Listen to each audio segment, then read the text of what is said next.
last time, you guys, you guys battled the Golden Ram. You found out what a true legendary beast brings to the table, not a creature essentially corrupted or infused with a small bit of divine spark from a Titan, but like an actual. It's been around for a long time. It has a powerful divine spark inside of it. Creature can bring to the table. You then journeyed through the frozen mountains, the frozen mithril mountains. You encountered essentially a forest of hands rising up from the earth, stone and massive and inanimate? Question mark. You had a run in with some yetis. You defended yourselves aptly, killed a couple, and eventually made it to Telemark itself, at least the entrance of Telemark. And as you were preparing to cross the bridge of ice and stone that leads to the entrance to the necropolis, you were waylaid by high mountain harpies and some of the same yetis from the night before. One thing I forgot to show you last week was this is the cool, like, we're approaching like the necropolis kind of thing. So that's sort of the ambience as you guys were approaching it. You pass through those arches there, and then you're going to be, you go across the ice bridge, and then you're in the necropolis proper. So yeah. Of course, harpies have this thing where they fly and charm you and make you do stupid stuff, and that resulted in some people falling. Fortunately, we don't use Xanathar's you fall 500 feet instantly and die rules.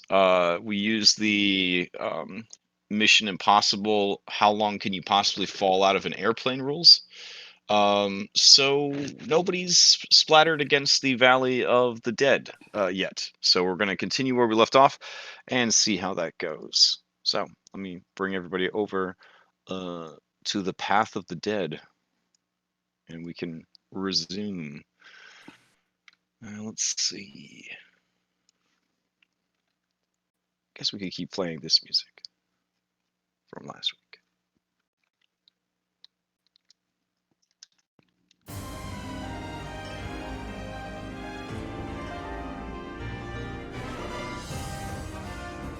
All right. So, yeah. Turn tractor. Yeti, hound. Go back to the beginning. That ran in. Yeah, you sound like you're underwater. Yeah. I sound like I'm underwater? Oh, now you're clear. You don't know. It's back now. Yeah. Okay. All right. Let's just reset the initiative track. That works. Because I'm not sure where. Oh, right. All the Yetis were going on the same initiative. Right. So we left off with this guy pounding his massive fists against the bridge in utter frustration that you had evaded him. All right. So, according to my notes from last week, a bunch of y'all are poisoned still, with no save to get rid of it, which is the best kind of poison. And you are falling towards the ground. Thus far, Phil and Ash have fallen 120 feet.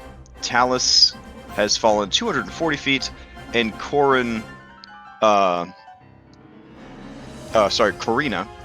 shorthand on all these notes, had fallen 180 feet. So, Astreus, the problem with you and Phil is that you are tied to each other. So since all of this falling is just made up drama anyways, as your turn kicks off and you fall, you are of course pulling Philippocles along with you, cause reasons. So you guys are careening towards the bone-filled valley below. What do you do? Crash, can you throw a cameraman real quick where they're at? Oh yeah, sure.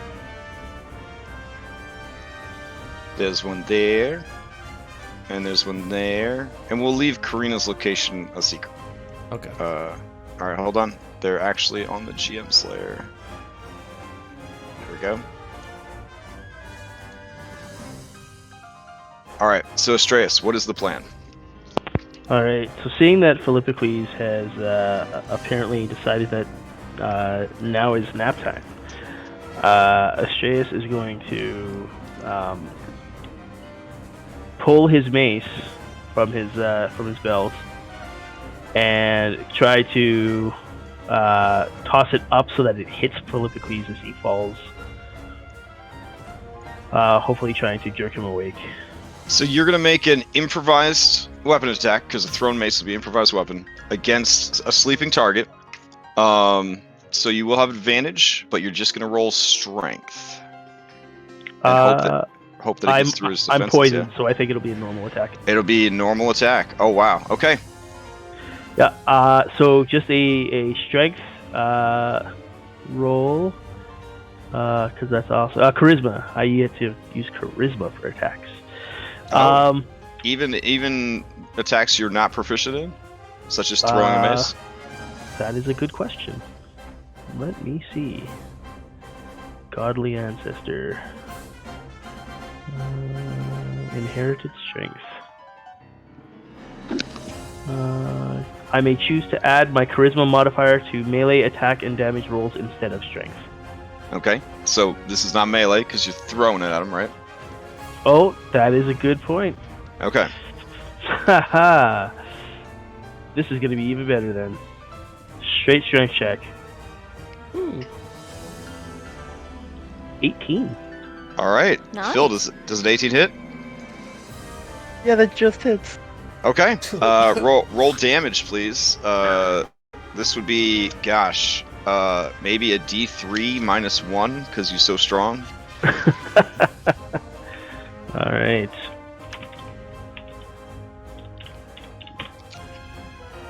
Okay. Oh shit. Oh. Doesn't he have to take damage to wake up? Is it a crit because he's sleeping? Only if you're within 5 feet. Oh, yeah. I see. Okay. Oh, man. So as you continue to snooze, I'm gonna double check, but as you continue to snooze, yeah, with all of his might, which is 5% less might than the average human being, he chucks it at you. Let me see. The song ends. Let's see. Yeah, he has to take damage. So he is so strong that like you hit him right in the fucking face with this this mace, and it just sort of ka-dong, like spins off of him, and you just hear this kind of response to it, and just this long shoelace of drool that's kind of stuck in his beard, and it's just kind of spiraling out from his mouth as he continues to plummet. Still, oh yeah, no longer clutching the baby phoenix under his arm. Astraeus, that's some bad feels. What are you gonna do now?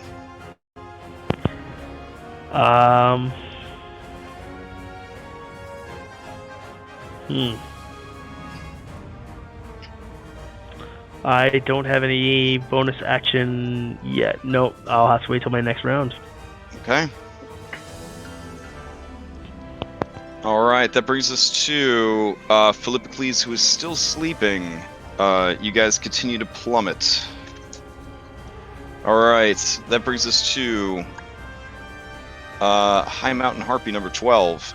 I think that one decided to get out of there when they,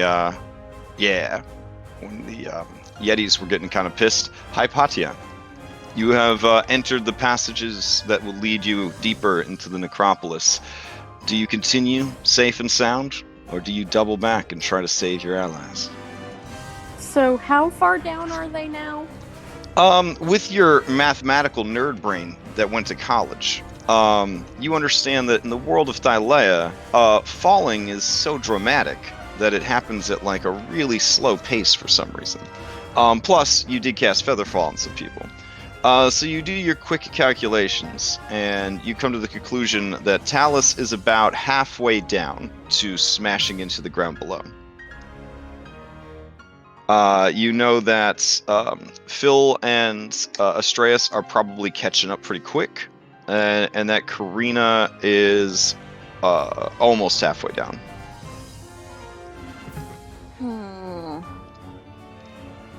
So,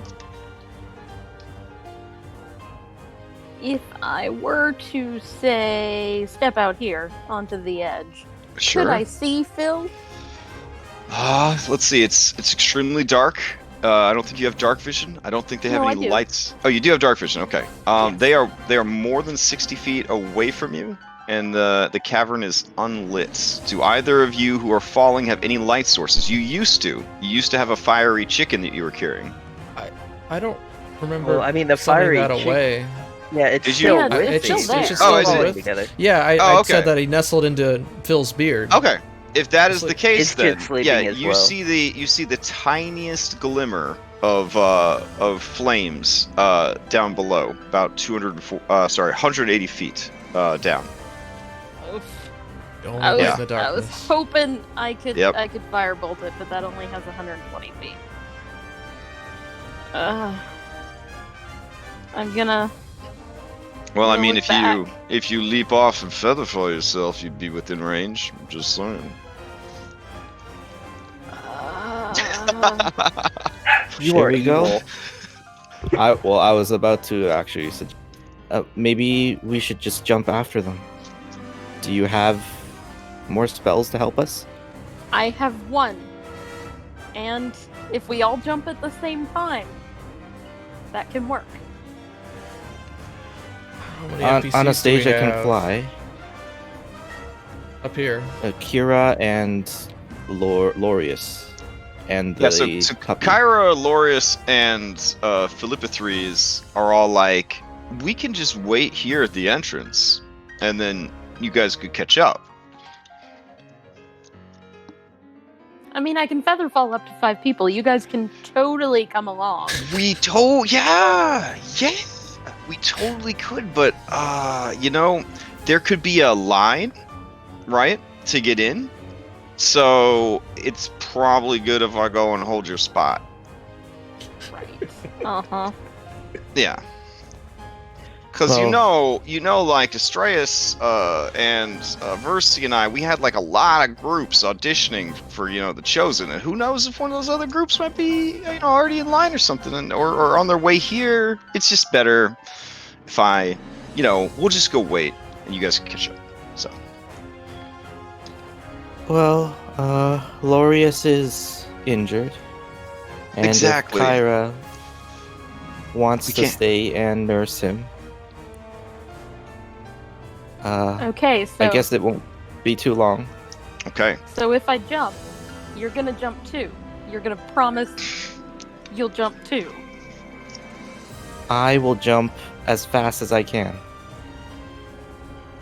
Okay. Okay, I'll jump. Before you jump, Okay. Before I Oh. jump. you Full are action to totally jump. taxing any suspension of disbelief about how long it takes to fucking fall. All right, like. before You sure you you jump, don't want to like write a whole dissertation about the plan before you gotta jump or you're not gonna jump? They fucking Well- fall into their desks. Stop talking. Are you jumping or not? just grab that rope by your Oh. feet. No, please. too much talking. Are you jumping or not? Okay, I can I'll do see it. a All rope right, and I'll you're grab jumping. it. Cool. All right, I'm all right, jumping. Okay. all right. So, those of you who jump are jumping. All right. As Okay, but- you wait for them to jump, so you'll have to hold your action to cast a feather fall. They'll Well, kind it's of a reaction, so I Right. can, it's anytime. I Okay. guess. I can do it. So I don't know what you want So- to do with your action, but you Can- you want to can cast I- it now and then jump. Gotcha. Okay. No, I wanna, if I'm falling my 60 feet down, which would put me Mhm. within 120 feet of Philippicles, I want to firebolt them. Oh, okay. All right. Fair enough. So you leap off, reaction feather fall yourself, but the others have to be falling to be targeted. So that's why They I'm do, so I'm not yeah. gonna feather fall right now. okay. All right. I'm so you- I'm regular falling. Okay. So you leap off. You fall 60 feet. You see the others ahead. You take a shot. That hits.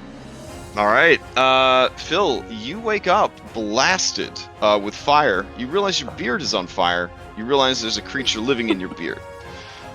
Fortunately, the creature was not injured in any of this. You're also spiraling wildly through the air, and you have rope wrapped around your arm, which is normal for you.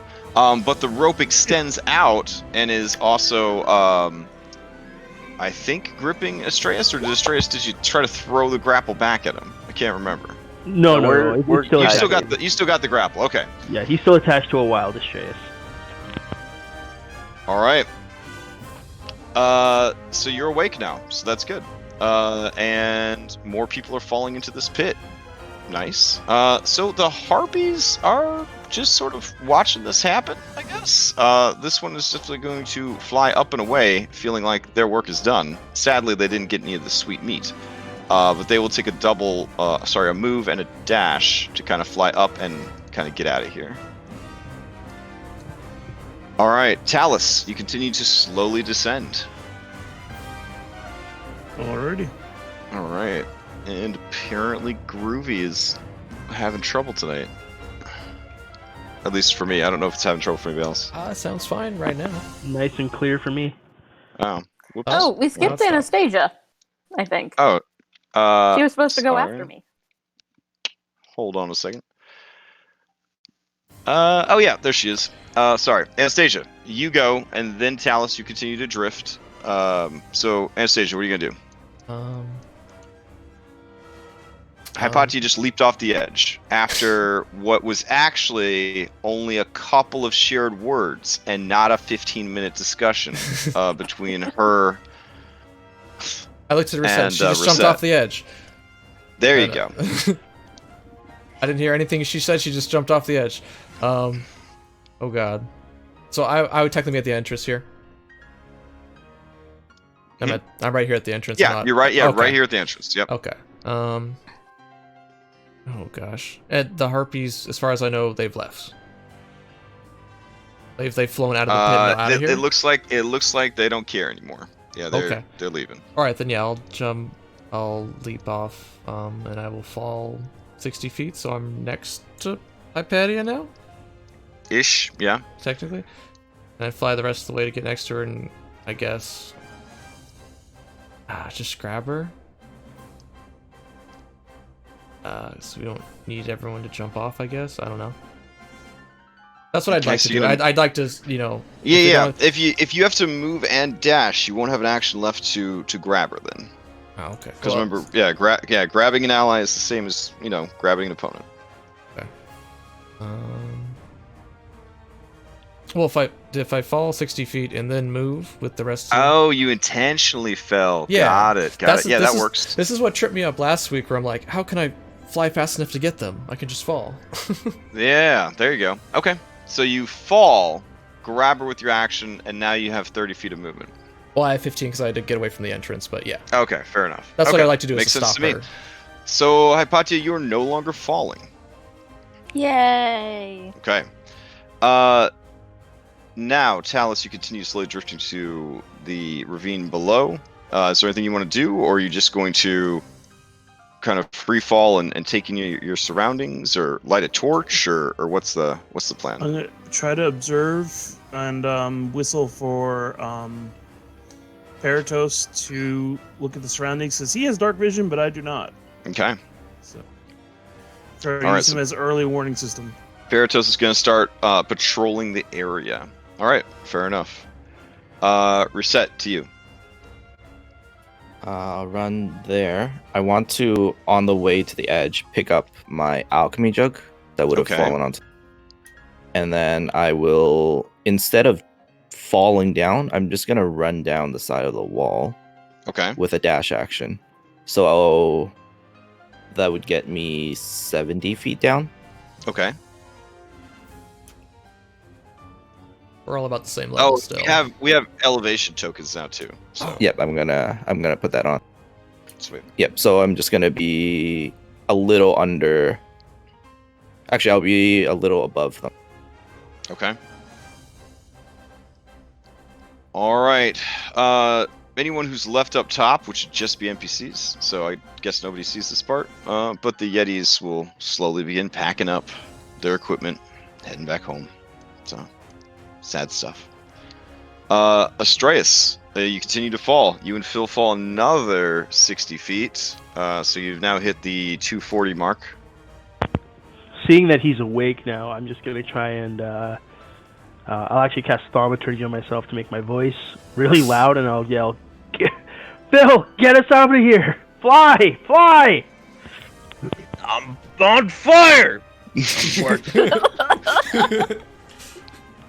I'm gonna yell back, "You were sleeping!" That's It was pretty magical. much All right. Anything else from Astraeus? my turn. No, that's all. He's Okay. just yelling for Phil to fly. Okay. What is the flight speed on Paratos Talus? 80. 80. Okay. Good to know, good to know. Alright. So I'm going to say that he would start, like a perimeter. So he locates Karina. She is down this side passage here. And then he also begins looking around for other areas of interest as well with his turn. Alright, so Phil, what are you going to do? I'm gonna stop falling and initiate flight. Sure. I'm gonna just fly over here with my group of people, and we're gonna just dash over here. Okay.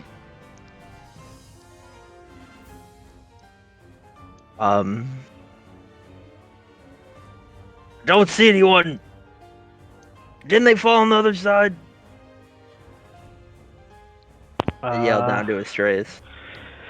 I saw Talus go over on the other side of the bridge, and I think I heard Karina scream as she went over. But I couldn't tell which side Karina went down. Okay, I can see this like path over here. Is that like? Do I need to go lower to get to that path, or? No, just assume that these are jagged sort of columns of ice that are dividing up the valley. Okay. Okay. Yep. Alright, yep, that's my turn. All right. Anastasia, to you. Hypatia. Wait, why are you on there? What? How are you down at 16 all of a sudden? Or 6 all of a sudden? Weren't you? I've always been at 6. It's Hypatia's next. She's at Yeah, 12. oh yeah, you skipped Oh, me. okay. Sorry. My turn tracker's jumping all over the place. Let me remove everybody that's not here. That might clean things up a little bit. There we go. All right, Hypatia. Pretty much. I'm just gonna turn and look at Anastasia, and I'm like, "Oh, thanks, thanks so much." Yeah. So are we off going cliffs. down or are we staying up? I don't know. Do you see them down there? I don't. Not anymore. They fell further. You saw Phil wake up. I did see Phil wake up. Maybe we should he just was yelling a lot. wait He for was on them. fire. Okay. Yeah. Okay. Well, we can go back up then. So I just won't do anything. Well, I'll tell Okay. you what I'll do. No, I won't do anything. Oh, okay. All right, Talus. Not yet. Anastasia. This thing's messing me up tonight. Anastasia, you're up. I'm just gonna start fly back up with Hypatia. Okay, That's my fair turn. enough. Talus, you're up. Alright, so I'm at 360 down. And again, I'm just trying to take in what I can see. I don't have dark vision, so I know it Okay. won't be much. All right. Trying to use my other senses. Paratos heads in here, sees Soul, and others. Makes binary, modem noises, and then kind of flies back this way. You guys saw Paratos briefly, binary noises, and then sort of insistently kind of did like a little loop-de-loop and headed back through that passageway. All right. Anything else from Talus then? I guess, can you do a dodge action while slow falling? Yeah, if you want. Just in case something comes at me. I'll Yeah, do a sure. dodge action. All right, reset. Do you continue to pursue the I'm- others down, or do you pursue the I others as they go up? I'm gonna go down a bit more to see Okay. if I can make out what's going on with Yeah. Phil and Astreus, and if I could also see Talus or Karina anywhere. But All right. probably. As you go further down, those jagged ice formations start to form, and you would end up here in like a pocket of Okay. the area. Yeah. And then if you were to go over and then back up, you could probably reach the part that they are in. Oh, so this is a completely different. Right. If you could picture it. So there's like a wall there, basically. Right. Exactly. Yep. It's a different cavern. Okay. Then I'm gonna, once I realize that, I'll use the rest of my movement to go back up. Okay.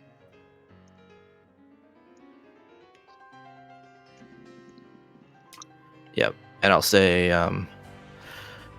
it looks like they're in a different area. I can't reach them from the wall here. Did you see Karina or Talus anywhere? I think they're on the other side. I'll go check. All right, Phil, to Okay. you. Phil's gonna just fly through this cave cavern. Okay. Are you making any pains to not like drag/slam Astreus into ice walls as you navigate through this like a little TIE fighter? I mean, he's like, because gravity, he's just like directly beneath me, right? So it's kind of like, I'm kind of like jigging the rope, you know, to make sure he doesn't like bump into anything, like as we Sure, like navigate through. Okay. Kind of like a crane game or something. All right. As you move through, you do see Talus further below, slowly floating. Well, yeah, slowly floating towards the ground. Yeah, then I will use my action to dash and start descending towards him. Okay. As you do, Paratos kind of fans its wings and kind of motions with its body towards this passage. Motions towards that passage? Mm-hmm. Even though I see Talus right there? Mm-hmm.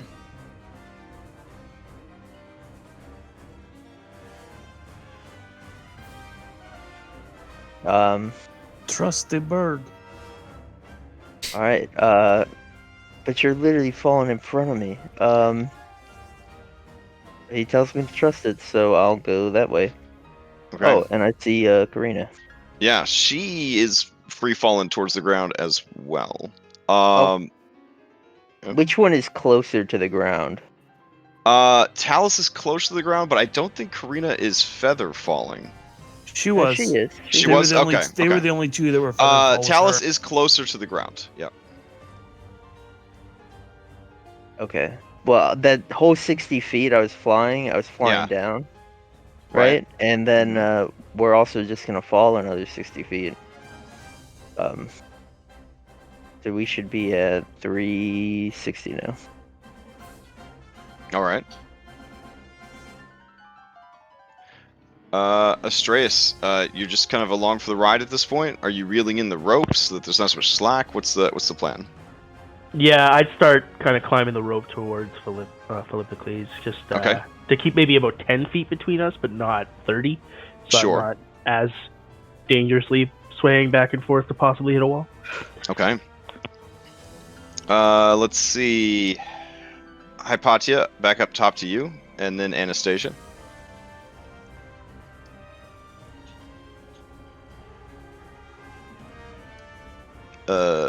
Oh, you may be muted, Hypatia. Yeah, I'm gonna run over there and Mhm. look, and probably not see anything. Yep. And Peering down on that side, they're so far down now that the ice walls and the formations and stuff are kind of concealing their location. Even the light from Soul is no longer visible. and then I'm just gonna run back to shelter. Okay. And dodge. All right. Anastasia. Same thing. Okay. Talus. This puts you at what, 360 now?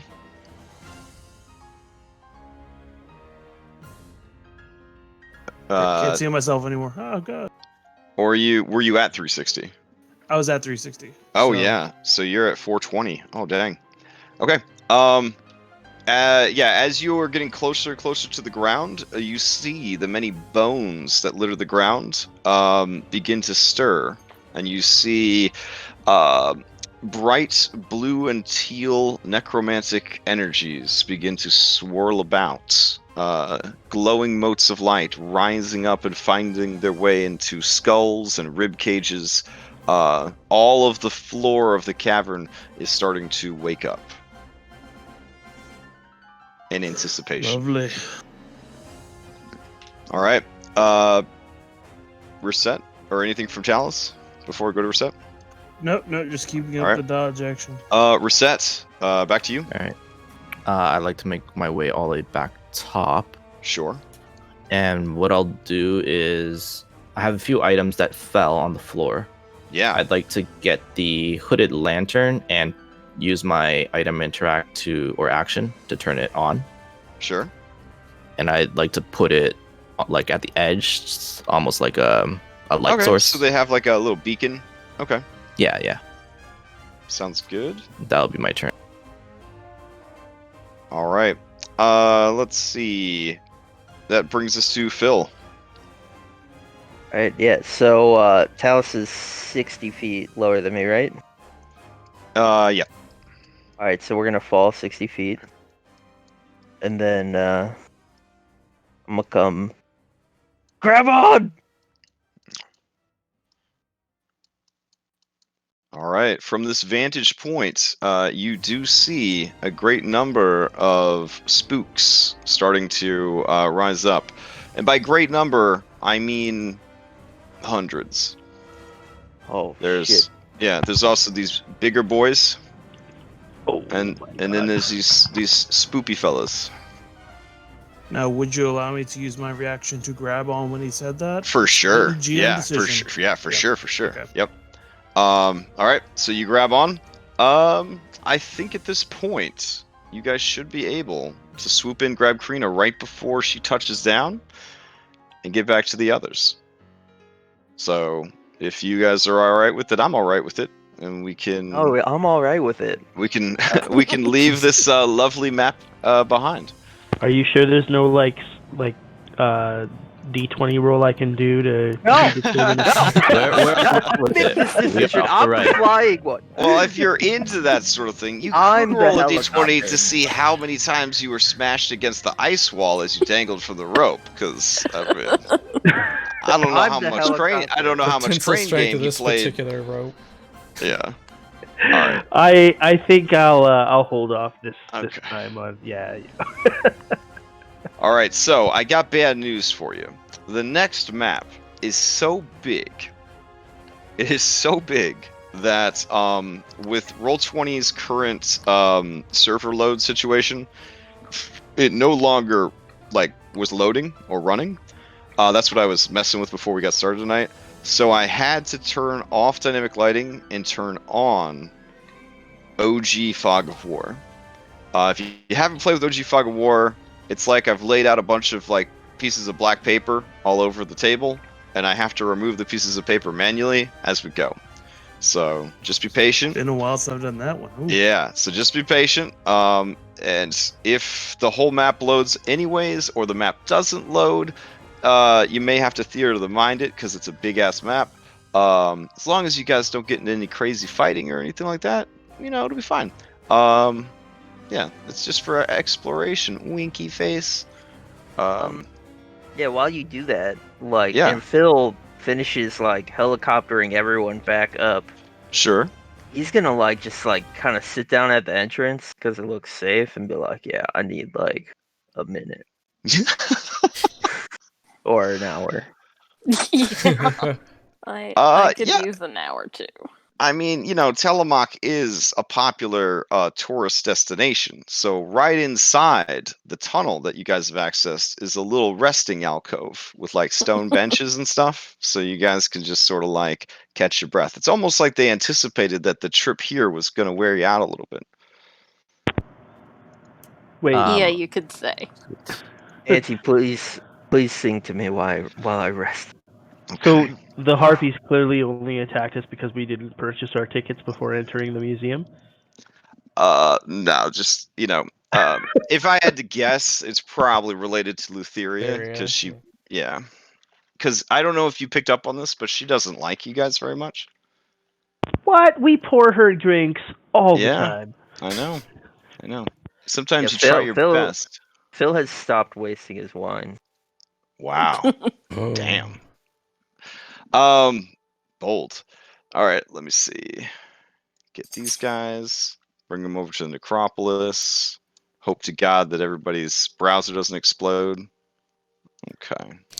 Would I be able to pick up 1 or 2 items before we go to the next map Yeah, I that I mean, dropped? the harpies have left and the yetis have left. If you're willing to risk it, and I don't think it'd be a great risk at this point, you could go back out and try to get your belongings. There was a lot of scuffle about and things like that, but for the most part, your belongings should be there.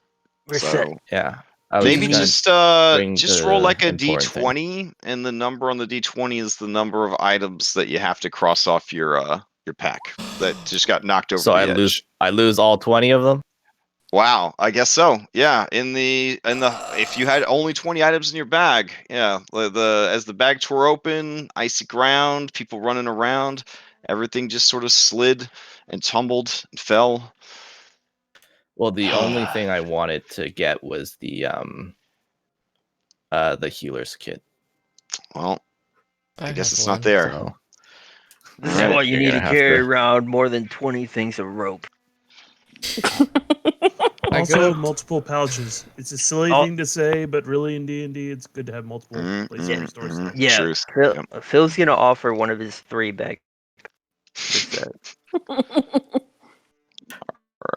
Alright. Thank you.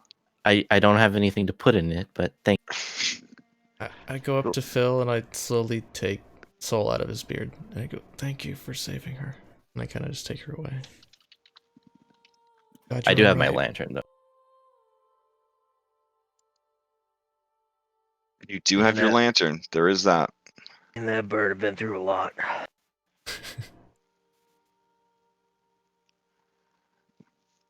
I can't Kyra's- see anything where I am. Is that supposed to be? the Yeah, case? yeah, yeah. That's that's working as fine. intended. Yeah. So Okay. as you guys kind of sit in the dark alcove, sitting on this these complimentary stone benches, catching your breath. I'm assuming you take a short rest. Yeah. Okay. Yeah. Does Kyra sing her song first? She does sing the song. Yep, she does sing the song. All right. Is anybody Poison's having in my trouble bag? with this map, or? Just Pink River's it's all- supposed to be? yeah. Well, the whole map should be a giant black rectangle. So Okay. far, that is Yeah. successful. All right, that's step 1 of getting this map to work. I kind of see me. Just my token. That's it. I did see me and then I disappeared. You could have just lost where your location is. I had to zoom out and re-zoom into myself a couple times to get it. Don't stress it for now. I'm actually still waiting for it to load on my end. So, yeah. So gain the benefits of your short rest. Spend any hit dice that you need to spend. Recover with whatever short rest abilities you have. That's right. And the poison. Did it The poison fade? fades after 10 minutes. Oh, okay, sweet. Yep. I, by some miracle, came out of that without any damage or ill effect other than the poison. I don't know how, but I will take it. Do not question the will of the gods. All right. Let's see. Please load the What? map. Did you say do not question Phil, son of gods? Man, I might have to try it in Firefox. It is just like dead to me.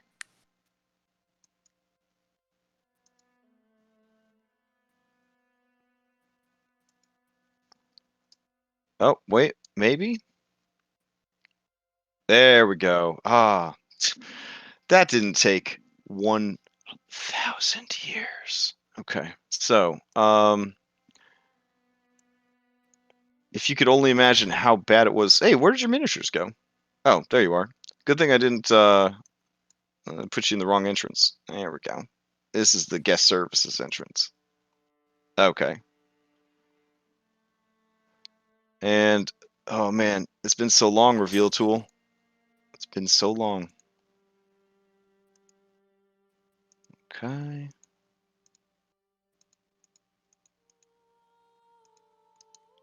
There you go. So you guys are on an ominous bridge. And the ominous bridge, it just sort of like there's just a black void down below. It's one of those past your dark vision keeps going kind of situations. Now it is snowing. There is like an open roof here that so you're in like a valley or a canyon situation, less of a cavern. So snow continues to fall. Why they didn't put snow on the map, I'm not sure. But it's snowing and there is snow everywhere. It's also deathly quiet. So like really, really quiet. I'm just playing this music because it's rest time, but like as soon as rest time's over, we don't even get music. That's how quiet this place is. We're just gonna have wind in the background. Yeah, it's that quiet. It is the kind of quiet that makes some people extremely calm, and it makes other people incredibly nervous. But it is that absolute still silence, only the occasional gusting of wind overhead. Oof. Good descriptors. All right. Good descriptors. Yeah, so 20 feet wide and goes on for a ways. There is this very beat up, snow-laden stone bridge that spans a chasm of seemingly infinite darkness. All right. Let me get rid of this sweet calming music. There we go. And toss on some 8 hours of winter wind. There we go. I'm going to ritual cast detect magic before we proceed. All right. Everything. So Kyra sees that you've got a new backpack reset, and she kind of slides over to you like she do. Kind of slithers over there. She's like, "You got a new backpack, huh?" It's not as nice as my old one, but I think it's one of Phil's. Yeah, I had a really cool backpack when I was at the university, but I was always carrying around too many books. It messed up my spine. It gave me scoliosis. Actually, it's pronounced scoliosis. Oh, Kyra. She kind of like narrows her eyes at you. It's just like, Astreus bursts out laughing at Hypatia's correction. Way more than he laughed at the original joke. It's a nice backpack. It could carry lots of rope. I got it. Well, Kyra. I know what to get you for your birthday. So Anastasia's gonna there's- like quietly sneak up on Phil and be like, "Yeah, let's see better." I'm gonna cast light in his greatsword as well. I'll step back. Yeah, this is like we're playing in real life, and you have to kind of imagine that your character can't see past their normal vision, because yeah, old school fog of war. Well, yeah, we got a light in the front now and a light in Did the back. Laureus burn any of his to die? Phil's kind of worried about him. Yeah. He's definitely gonna. Let's see. Laureus, who gains the benefits of his NPC stat block.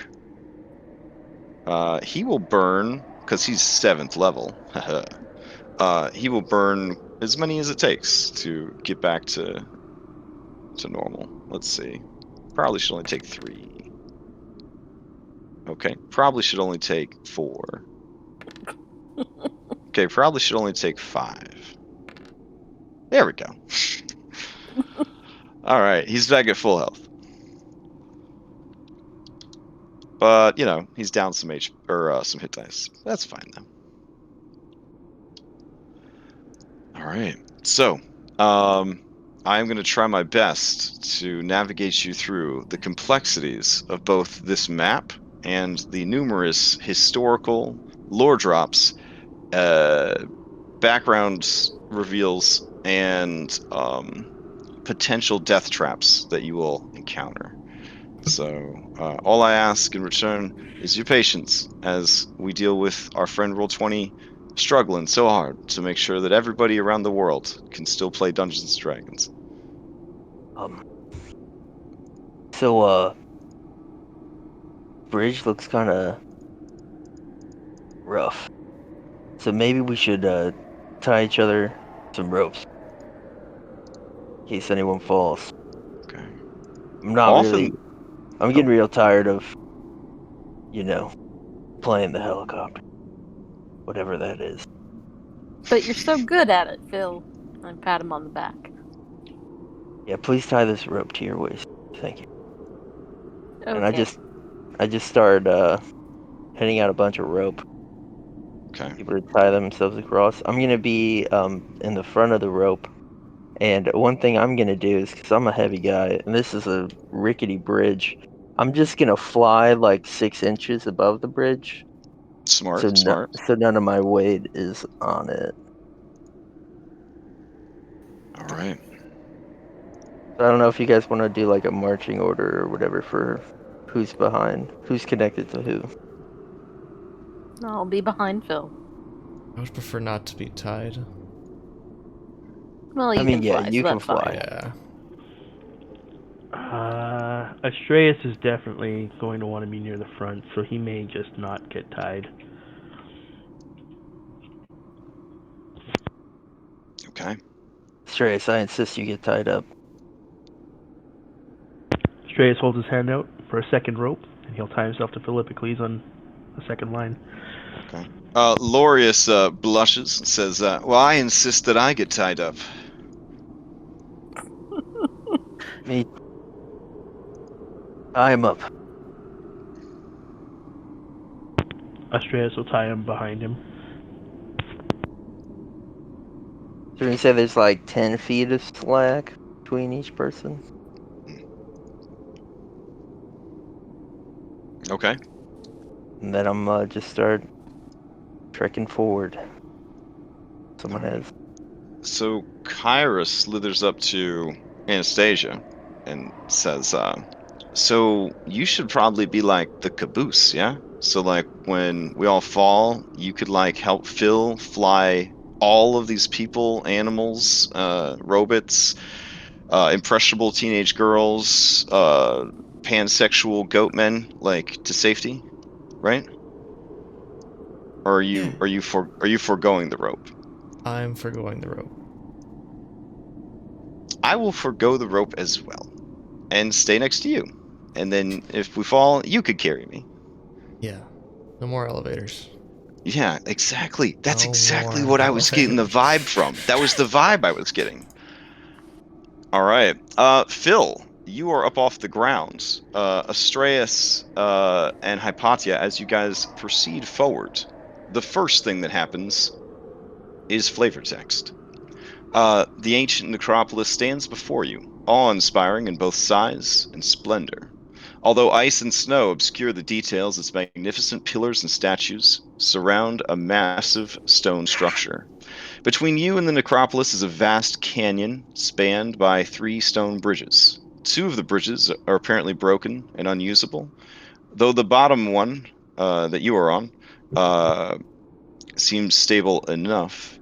The canyon below is obscured by darkness and cloaked in mist. The canyon is shrouded in an eerie silence that your DM already discussed because he's on the ball.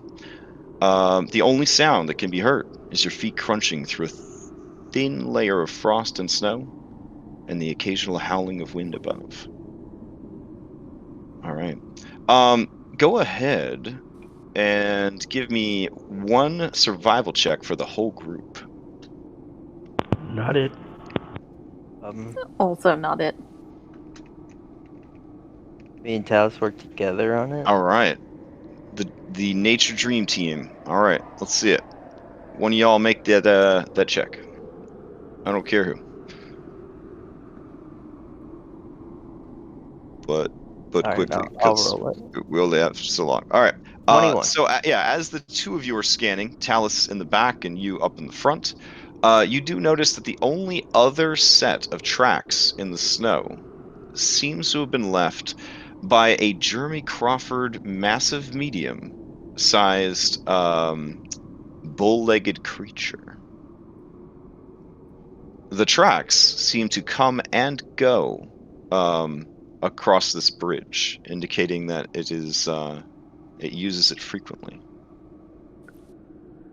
Nature check to know what this thing is. Actually, your check was high enough that you're confident these tracks were made by a minotaur. The Minotaur. All right. As you continue, occasionally, the bridge kind of makes horrible groaning sounds, creaking, cracking sounds, made louder than you would expect because of the absolute silence of the area. But the bridge maintains its structural integrity. Up ahead, you see a floating apparition.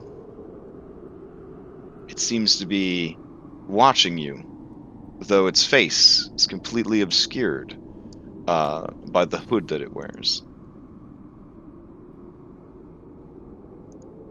It kind of looks like this.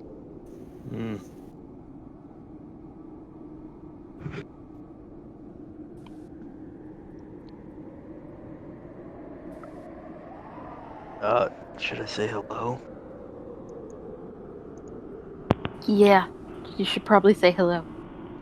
I'm like essentially completely hidden behind Phil. There was a token, was there not? There was. Oh, I have that. No, Estrella says that out loud to everybody. Oh, yeah. Oh, I'll hand Phil the token and get back behind him. Okay. I'm gonna hold up the token and be like, Yeah, as you "Greetings." draw closer, the figure holds out a spectral hand expectantly.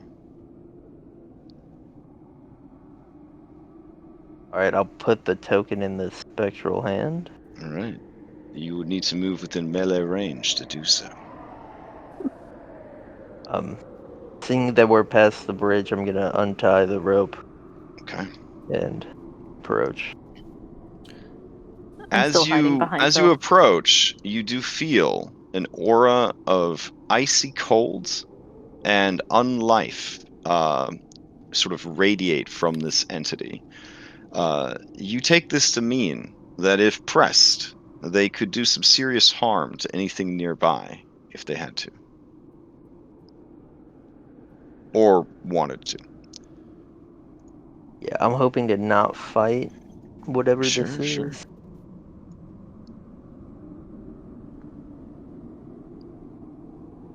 Alright. What did we do with Lorius? Did I delete him? He's underneath Phil. Oh, okay. Fair enough. He's carrying Phil. Alright. So, you hand the coin, place it in his palm, the spectral hand closes, and when it opens again, the coin is gone, and the hand slowly drifts down to its side, or his side. Without making any noise, without making a single sound, the entity raises that spoopy lantern, and as it does, a ghostly light emanates from the lantern, and you slowly see the necropolis begin to reveal itself. Very dim, glowing runes, meticulously placed, begin to illuminate all the various tombs, sculptures, and buildings that make up the area, which you'll see if I could get the polygon tool to let me do it. So, hold on a sec.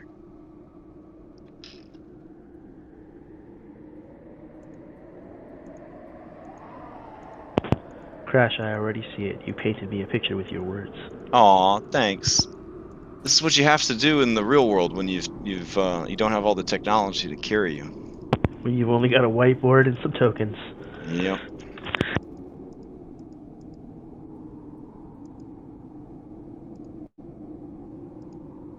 All right, there we go.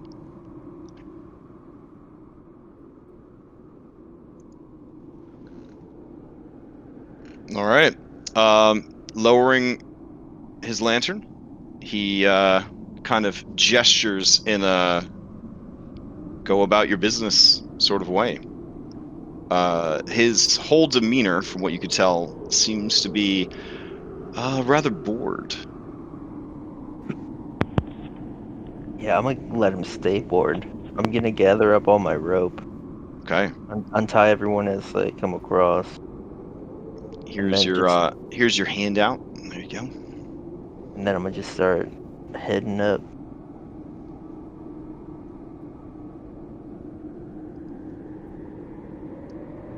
Okay. Phil, as you begin to head off, the others begin to catch up. Those of you who linger a bit longer, you do see to the left of the area where you exited the bridge and you met with Damon, there is the entrance to a tomb. Yeah, I was wanting to go kind of check this out. Yeah, sure. Hypatia, as you walk past the Lich, it turns its faceless hood towards you, and you feel its undead stare upon you. I'm gonna look back a little weirded out because like I thought this was like, you know, the doorman, and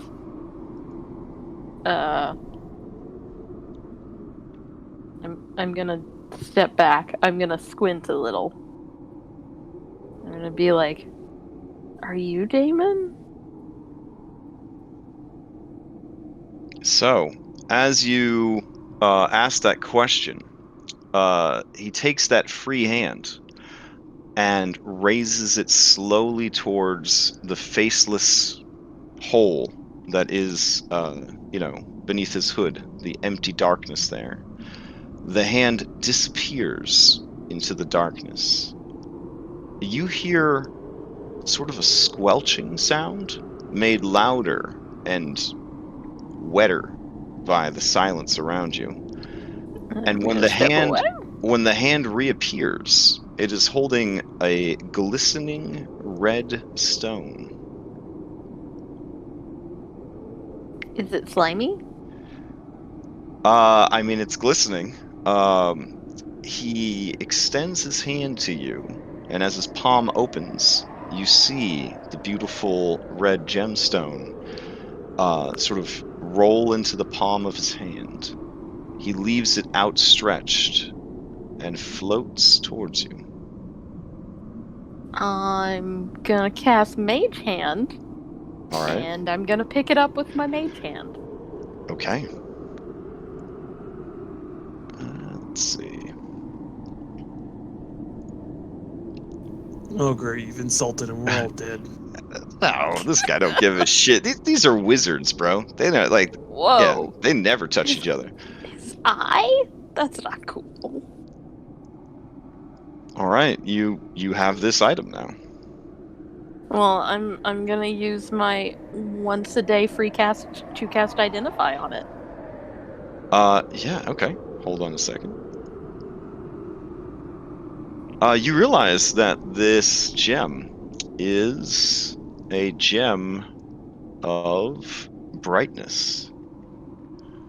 It has 50 charges. And while you're holding it, you can use an action to speak 3 different command words to cause effects to happen. Those command words will be made known to you in the description. There you go. I've updated it with the information. Okay.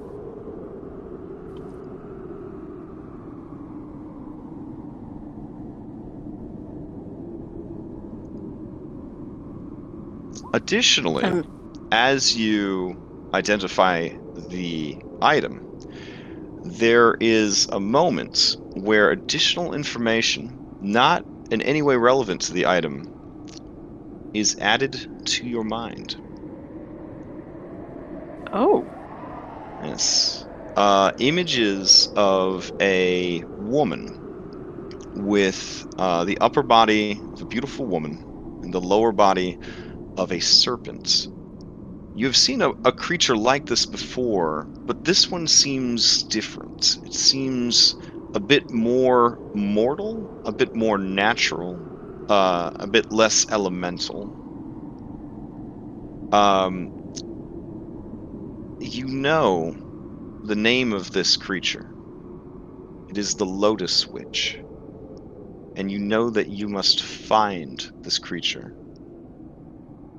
Because only the Lotus Witch knows the origin of the curse that afflicts your bloodline. I'm gonna gasp a little Okay. bit. I'm gonna look around. Like did anybody else see that?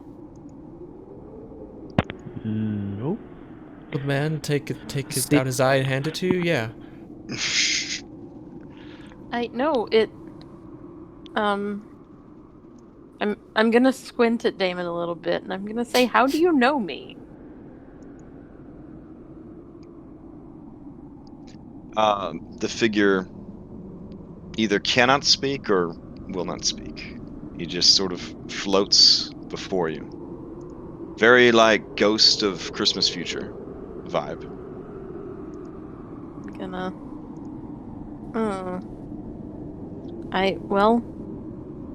I thank you. I think. And I'm gonna look at my stone, and I'm gonna look back at everybody else, and I'm gonna look back at him, and just, I guess, back away?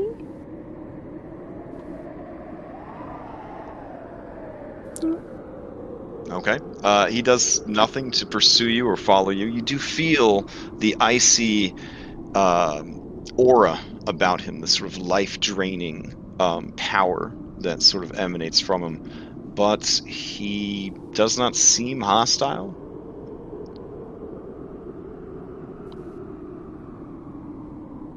As you kind of close your eyes to shake away the visions, you know, beyond any shadow of a doubt, that the Lotus Witch lives on Scorpion Island.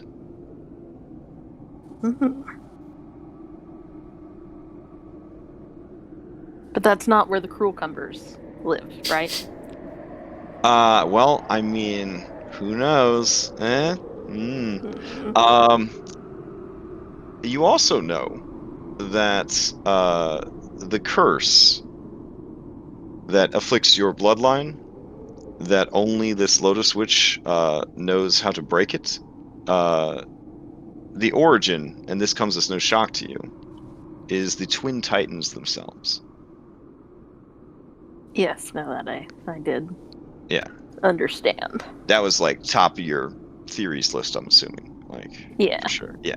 Okay. Yeah, because like that's why my mom wanted to marry me to this dude to break the curse. Right. Like sucking up to Zidon, and I'm not cool with that. Just made it worse, or better. Yep. I don't know. All right.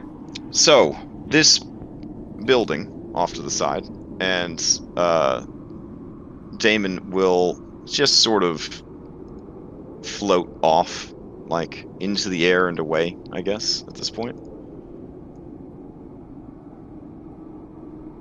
And as he does so, there is the kind of movement of his hand as though casting a spell, and he just sort of vanishes. All right. So, distraction's gone. You turn your attention to the door to your left. Oh, all right. This is an elaborate situation. It's got the massive bronze and stone doors and pillars. So it's mostly stone, but a lot of bronze inlay and like bronze embellishments and reinforcements and stuff like that. The hinges and whatnot for the doors themselves are bronze. There is elaborate bas-relief sculptures on the outside of this door, and there is also a name written in the common tongue of the settlers. It says, Telemach Arkleander, oath sworn of Valis. Upon seeing these words, yeah, you just you get sort of a weird feeling in your mind there, Astreus, and it just like you kind of do the whole like close your eyes and you can see Telemach and hear Telemach and remember the brilliant tactician, the unstoppable strategist. And it is like no time has passed at all.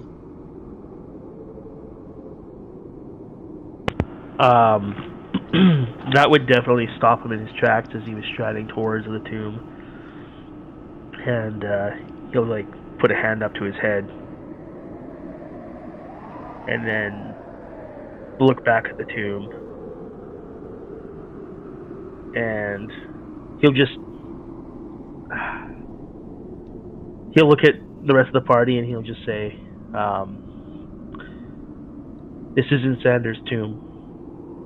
I don't know if you intend to go into each and every tomb, but Xander's tomb is the only tomb that I am here to find. Was this one of your allies?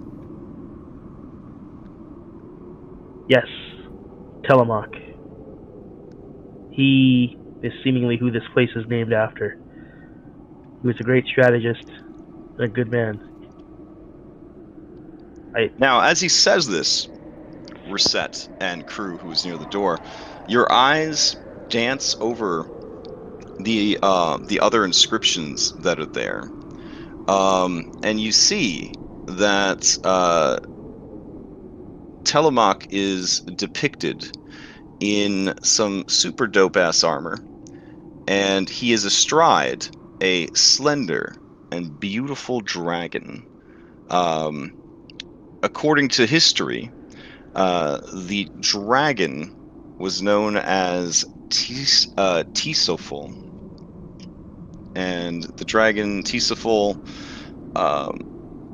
was a mighty silver dragon with powerful ice magics, and they are in battle.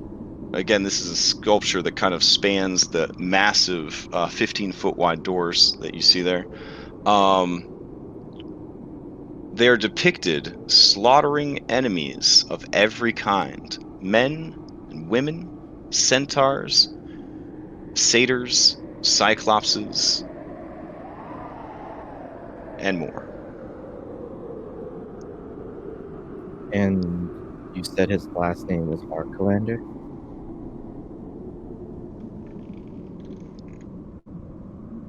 Yeah, Astreus is, yeah, it says it right there on the door, but yeah, Astreus, his name is Arkleander, just like, or his surname is Arkleander, just like his brother Estor.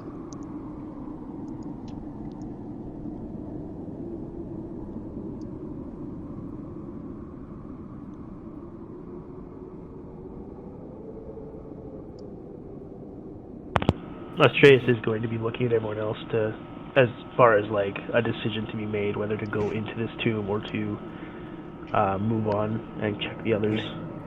I'm in this. We have no reason to go in. Yeah, we We're should here. probably let them rest.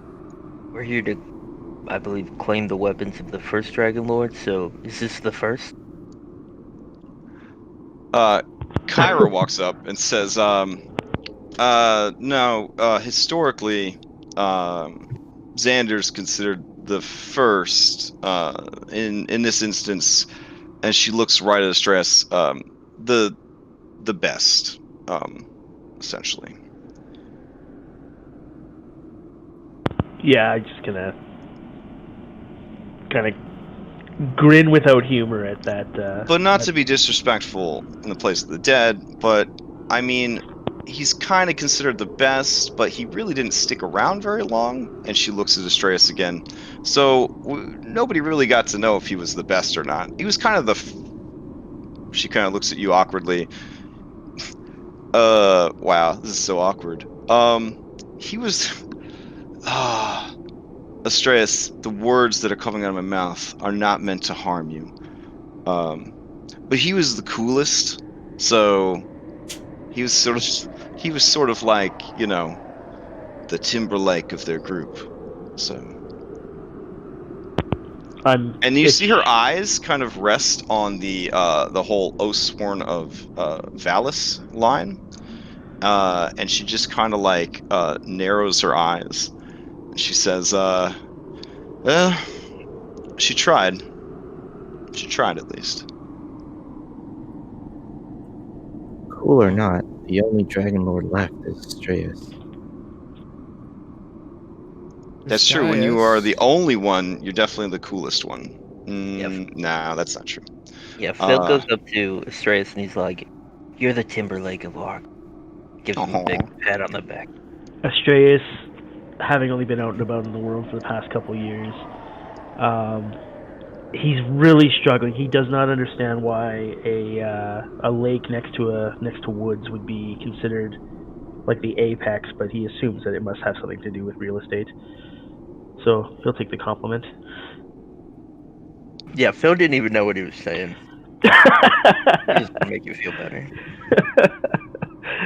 But the fact that Phil said it and it wasn't just Kyra makes Astreus wonder if it's like a turn of phrase that he just hasn't, like an old guy who's like he's gonna use it all the time now because he thinks that's what you cool kids all say these days. Captain America moment. Gotcha. So you do see additional tombs up on the ledge, but you don't see an easy way to get to them. The ledge is about 20 feet high. Should we go check out the one? Do you want us to fly up there and take a look? Now you get the feeling that you could go south, maybe find a trail, and then kind of follow it back up to the next level. Or you could just climb or find some other means. I mean, just grab Astreus and fly him up. No. Oh, right. Alrighty. Whoop. Okay. I just walk up. Yeah, Kyra quickly runs over to Anastasia, and then points to the ledge. All right, 1, 2, and then we're off. Okay. Despite his curiosity, she is surprisingly heavy for a short, tiny woman. Very dense, very dense mass. There's a little double take, or like, yeah. A lot of sweat. There's a lot of sweat. I'll go back to Hypatia. Yeah. Okay. Yeah, I was gonna say, don't mind me, guys. Yeah. I'm just. Okay, fine. Yay. I'm just pastor servicing everyone that wants to go up. Sure. Well, yeah, Karina, Philippa Threes, they don't want to be left alone in this spook house, so they'll. Well, I mean, Philippa Threes isn't afraid of anything, so he's okay with being left alone in the spook house. But I climbed. But I doubt Lorius is, and Lorius is the one who's in charge. I'll do the athletics check just to climb myself. Okay. Yeah, no problem. So, as you approach the next tomb, You see that it's again. There is writing. There is sculpture. So what you see here, it says Adonis Noer Dagon.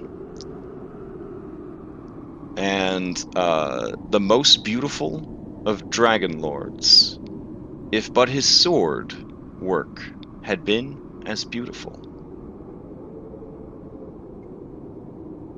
Ooh, Bonded, burn. bonded with the dragon. Let's see, which dragon was he bonded with? Oh, Raspirathor. Could you type that out? Yeah, sure.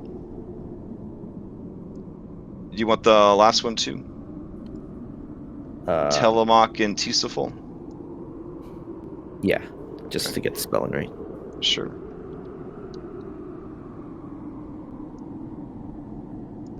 Do you want the pronunciation guide too? No, Okay. it's if I write a recap, I need to get the spelling right. Sure. So the artwork, the bas relief sculpture on this door is made of bright white marble. Unlike the other one, which was a more sort of gray granite type stone. This lovely white marble with well polished and gleaming bronze embellishments depicts a handsome warrior wearing a suit of armor that would be more appropriate for a male pinup model than any warrior that cared about their armor class.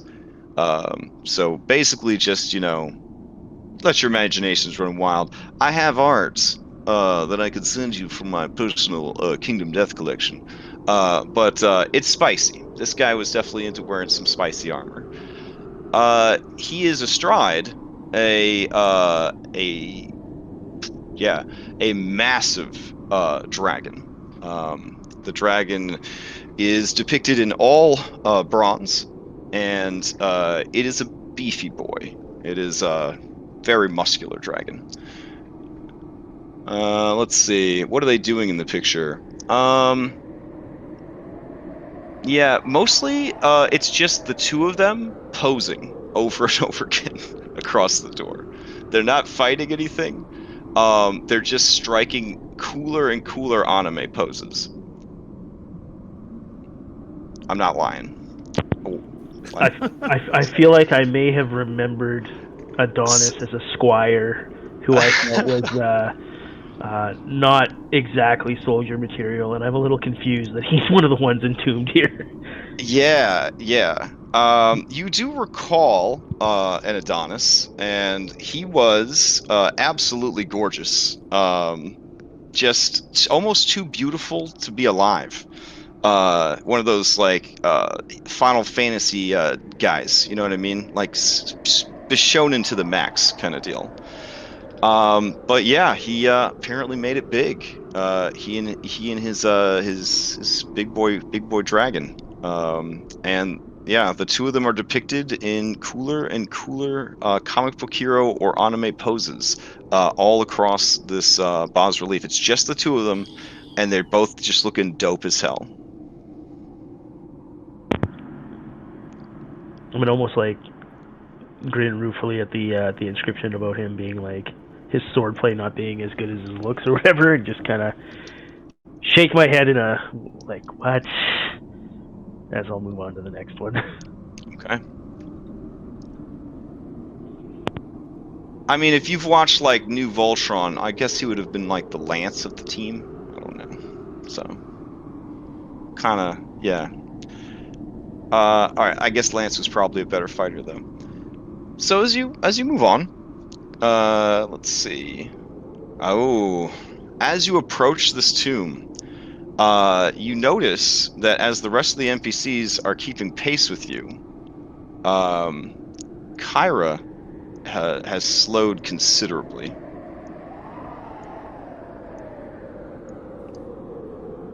And the normal sort of joy aura that kind of, comes off of her in waves, seems suddenly deadened. Her face is drawn. Her jaw trembles. As you look upon the door, you see the words that read Esther Arkleander, bonded to the dragon Arkirania.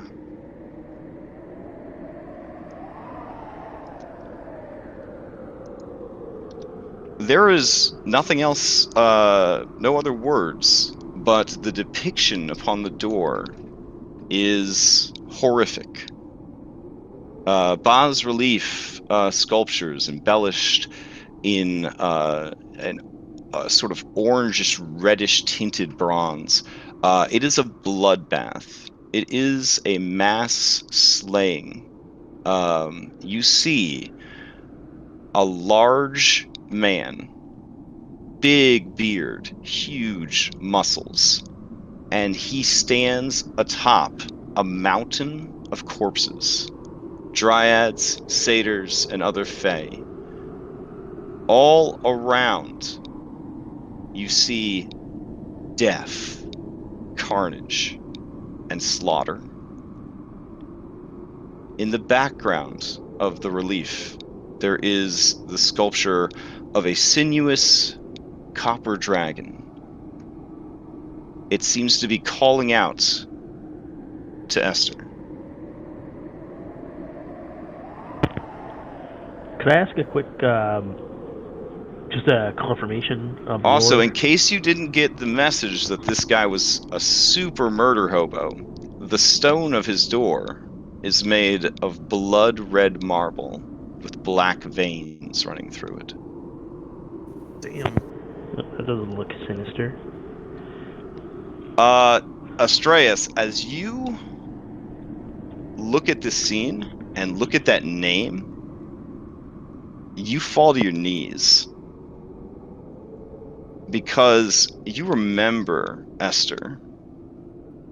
And you remember arguing with him intensely about your plans to meet peaceably with the Gigans and the native Fae and find a peaceable solution that would end the initial conflicts that the settlers and the Fae had been dealing with. And he vehemently, he and his brother, stood against your decision.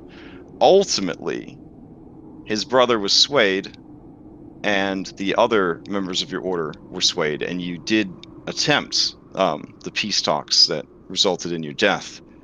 But Esther, he just, he wouldn't even attend. He refused. He's basically the antithesis of my approach. Is clearly what he's done.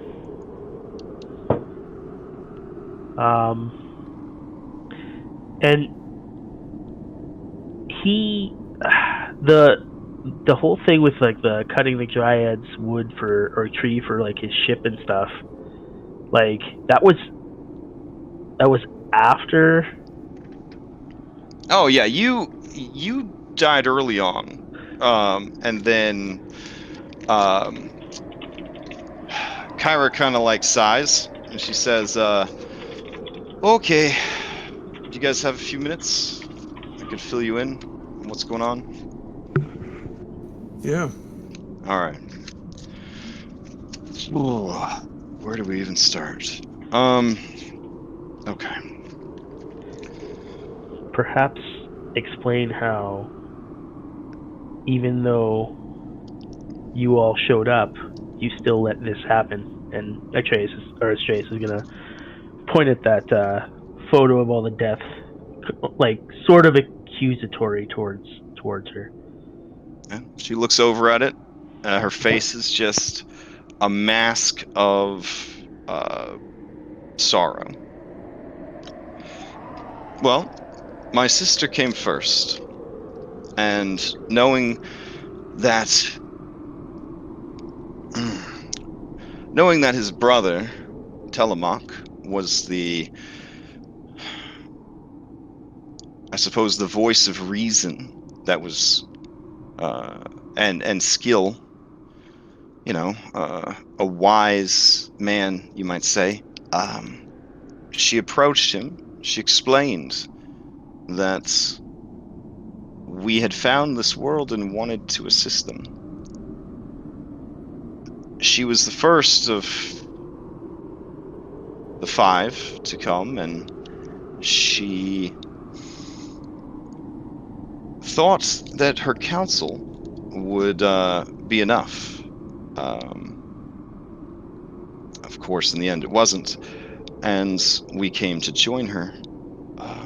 But by the time we arrived, these deeds had mostly played out. You see, you attempted peace, and it was met with betrayal. Your own squire redoubled his training, redoubled his efforts, became the greatest among the Dragonlords, and she kind of motions to the north, which I guess is the direction of Xander's tomb, and the others, they too had fires lit in their hearts by your death. Telemach among them. Despite the love he felt for my sister, he wanted revenge. He wanted to make the Fae and the Geigans and any who stood with them pay. And he set his brother loose like a rabid dog.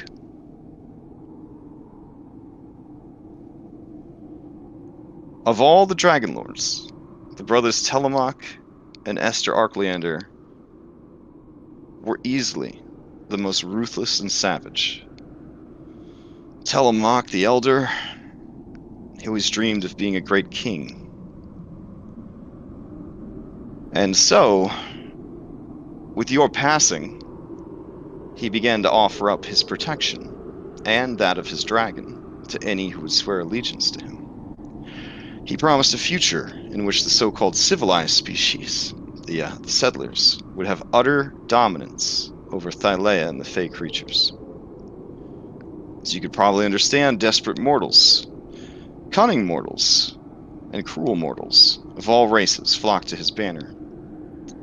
He built fortresses and walled cities to protect his followers from attack. These are the foundation of what would one day become the great kingdom of Mitros. The ranks of his armies, under the command of his younger brother Esther, swelled. For Telemach, war wound up just being a tool, a way to build and secure the future for his people. But Esther, however, cared little for the future.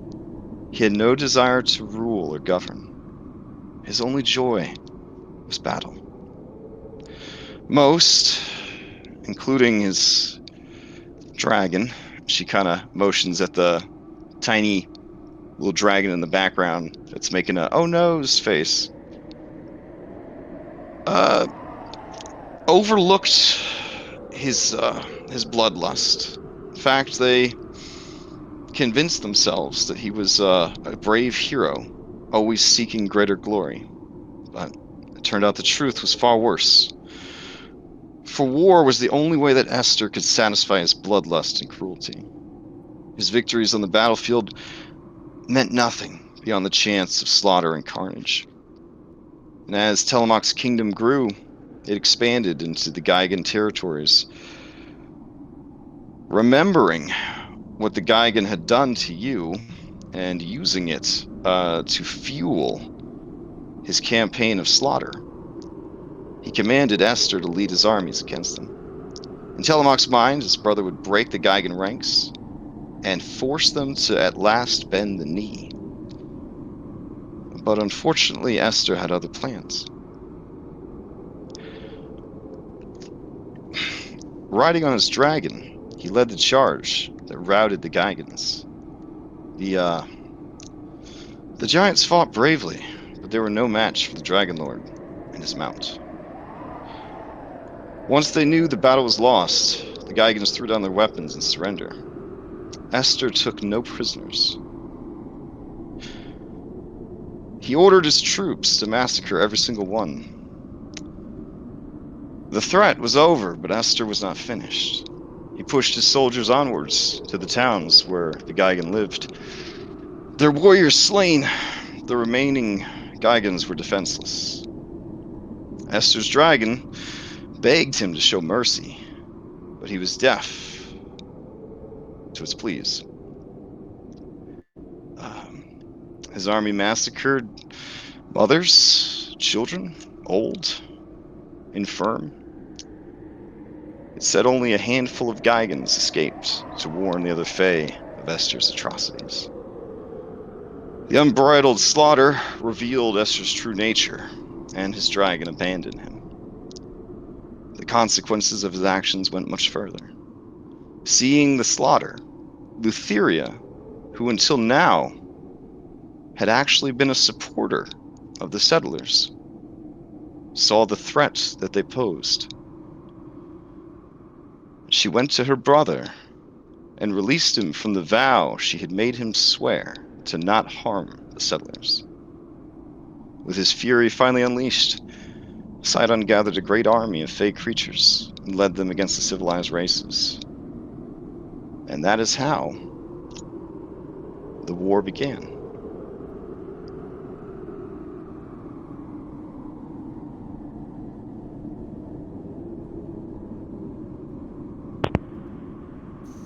So this mad tyrant started the war.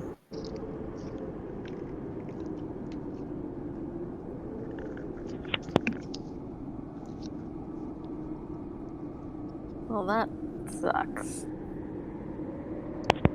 Strays is just bowing his head in complete and utter shame and more than a little anger at what we've just heard.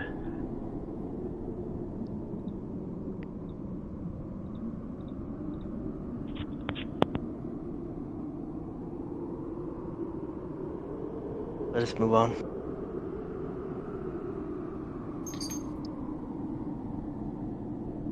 Sounds like if anyone needs to be struck from the ranks of the Dragonlords, it was this one. It's the thing, isn't it? Kyra says. They let him get away with it. They let him build that ship. Because they were so desperate that they kept their monster alive.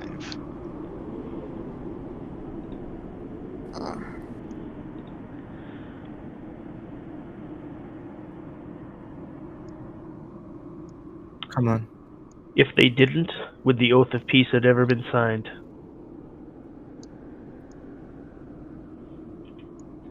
And then, as Astraeus kind of walks by, he stops and then kind of mutters to himself, "Of course, if it wasn't for this one, no such Oath of Peace may have been required in the first place."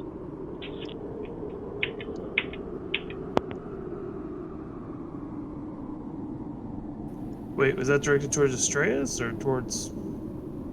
I think he was directing it towards Esther. Oh, gotcha. Yeah, he, it was kind of like... I was just worried there for a second. After what Esther had done, like causing the war to start, Astraeus is sort of understanding why the Dragonlords would have kept Esther if a war was fought so violently as to require like an eventual stalemate in the Oath of Peace.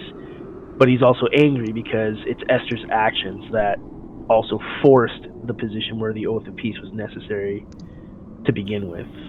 So he's just... he's in a weird place right now. His way was peace, but he died attempting it, but he still doesn't think he was wrong, per se, for pursuing it in the first place. Gotcha.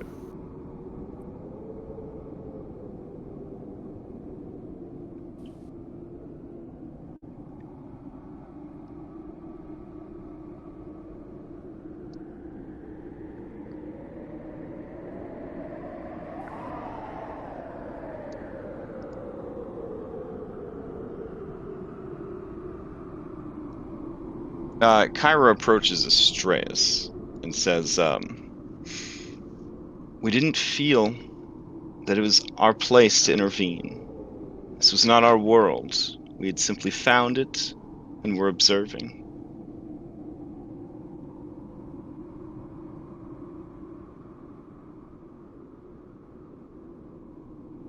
It was only later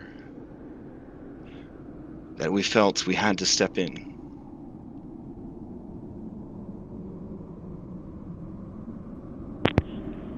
He'll nod. It's not my place to question the will of the gods.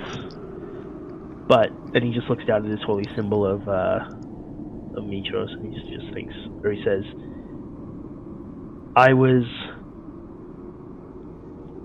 my faith would have rendered my expectations to be a bit higher than that.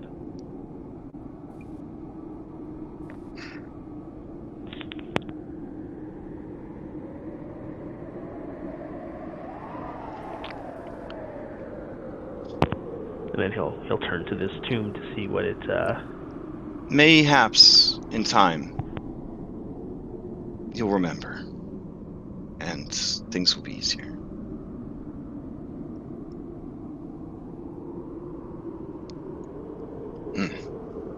Well, whoever this is, they can't be as bad as the last one, right? Okay.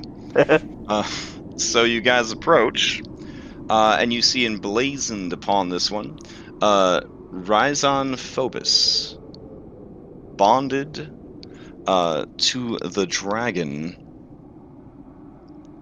Sibolkrax.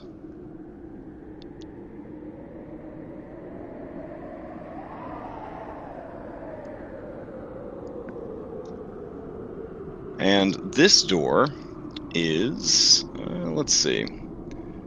This door is all metal. There is no stone at all.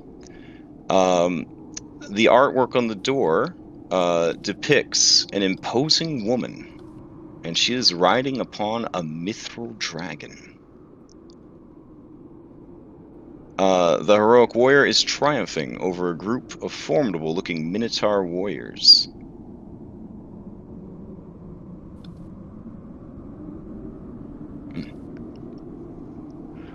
You remember, Rhizon, she was kind of like the Xena warrior princess of your group, Astreus, and your squire, Xander, had like the most ferocious crush on her.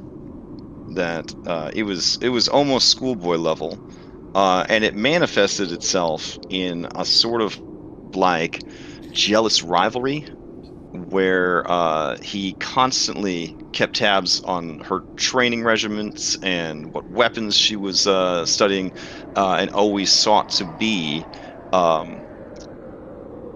as good as her, essentially. Like she was sort of his sports crush and his boyhood crush at the same time. Like, She's the one who set his pace. she kind of set everybody's pace. She was definitely like the big sister den mother kind of the team, like constantly holding people accountable, constantly moving people forward. Did someone say that aloud? Because someone didn't leave that one accountable.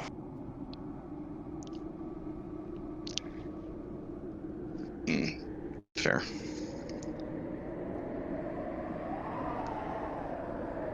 All right. Sorry, I should have mentioned, at each of these, except for Astor's, Astreus would be doing a quick prayer to Mitros. Sort of like a rest in peace before moving on. At Astor's, he tried to bring himself to it, but could not.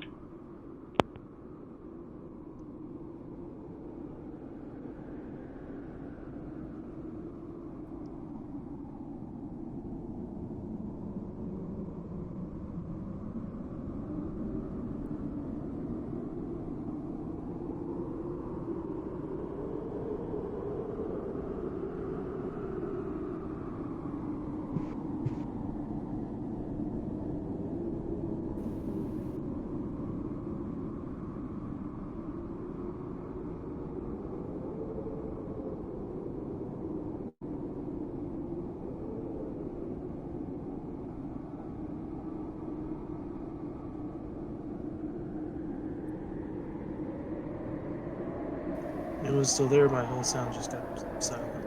Oh, no, I'm just kind of, like keeping the silence going a little bit there as you kind of make your way to the next one. Okay. All right, this tomb is very interesting. It is black marble with silver embellishments instead of bronze. There's not a lot going on here. There is a rather plain-looking man on the front, and he is not depicted with a dragon. The inscription reads Cosmophobos, son of Rhizon Phobos. Trace is gonna kind of grunt like, I don't recall Rhizon having a child. And sometimes I have to remind myself that these people lived lives after I was gone. Yeah, Kyra kind of catches up and says, "Oh yeah, he actually became the leader of the Dragonlords for a little while." Did he not have a dragon of his own? He kind of, led from behind a desk, you might say. Like he brought big brain energy to the organization. I mean, that makes perfect sense. Right. You understand. So I do. And was his father Xander? well, and she kind of like gets a big smile on her face. Maybe.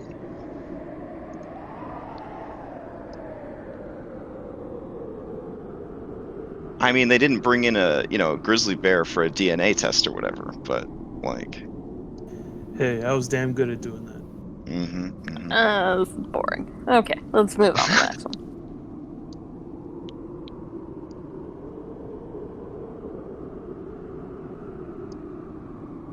All right. Oh, skipping ahead here. Okay, hold on. Wait, we skip one? Well, you're on different tiers, so of course the way the map maker labeled things, they were like, wouldn't it be cool if I just randomly laid numbers all over the map? And yeah. So you guys are I'm just scrolling further down to get to this one. As you approach this one, it says Nicholas Phobos, blessed of Sidon. This tomb is in a remarkably good condition compared to the others. The door appears to constantly benefit from some ongoing prestidigitation or permanent, what are they called? Unseen servant that keeps it clean and neat. If you are reapplying your detect magic, the door is definitely magical. The images on the door depict a man who is equal parts sailor and king. And he wears an incredibly dope breastplate adorned with a swirling maelstrom with the Eye of Sidon in the center of it. That seems incredibly out of place. Yeah, so Kyra again kind of hustles, crunching through the snow, and she's like, "Oh, right, Nicholas. He actually only died like a century ago. He was the very last of the Dragonlords. So, but he had gone full on Team Sidon. Taught Sidon and his people all the secrets of the Dragonlords, everything about the Order. Gave him signed copies of How to Train Your Dragon. The whole deal. But why? I mean, have you met Sidon? He's very charismatic. I have not. No. Oh. So he betrayed the history of the entire order and their purpose. And now has a place of honor. Well, here's the thing. You may have noticed that even though we're in an age of peace, we're also in an age of Sidon still knocks everybody down and takes their lunch money and kicks sand in their eyes and sleeps with their girlfriend in front of them. So if he is the blessed of Sidon and Sidon says that he should be buried with the other Dragonlords, everybody buries him with the other Dragonlords. Perhaps And it Gaius says was he in was. this- Go ahead. It says he was the king here. Was he? Was this Mistral?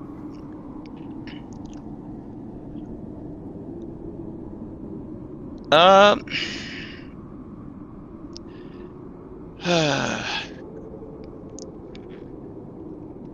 Yeah.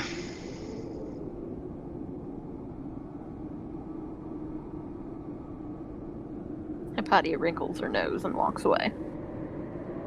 So this man is probably the reason Guy starts a dragon. Yeah, probably. Because you see, a lot of the stories say that, right? So there was 5 Dragonlords, right? Because that's a good number for storytelling, right? But there was actually like a lot of Dragonlords, right? There's just like you don't want to make a syndicated series of stories, and then have a huge cast, right? So like there were other Dragonlords and there were other dragons.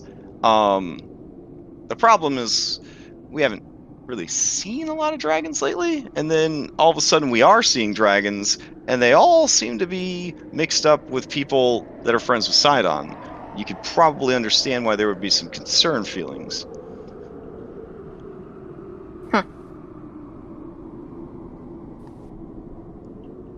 Like, I have a theory that Sidon and crew have all the leftover dragons. I thought it was Valis that had the eggs. Yeah, well, Valis is kind of married to a real asshole. But, Wait, what? I mean, we don't need to worry about what we don't need to worry about it. Let's focus on getting past this third trial. So, you guys are doing great, by the way. Look, there's a tomb down there. See, it's pretty far down, but I don't know. Before moving forward, Ashayas is gonna first off not give a blessing to this guy, but just seeing that there's one over here and not seeing an obvious method of getting to it, he's going to ask Phil if he minds doing a little bit of ferrying to get over to that one before we head further up. Yeah, I mean, this is your history. I've got no problem being the travel man. I'll start carrying everyone down.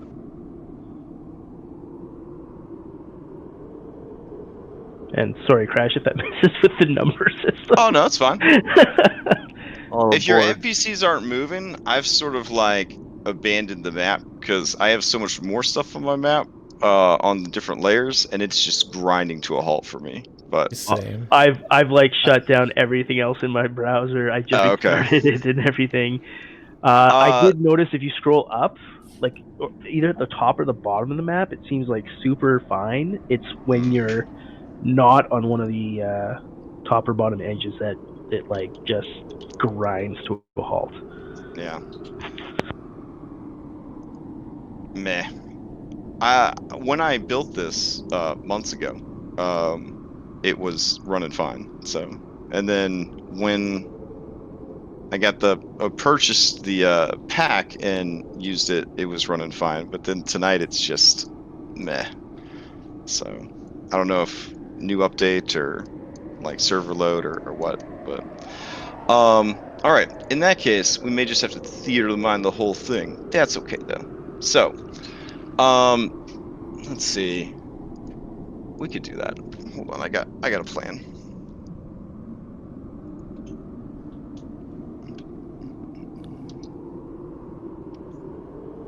I think I have a handout maybe of this map I could do. I could give you guys after the break for sure. And we could just kind of go off of that. And then if we need to, I've got smaller parts of the map we could go into if we need to do that.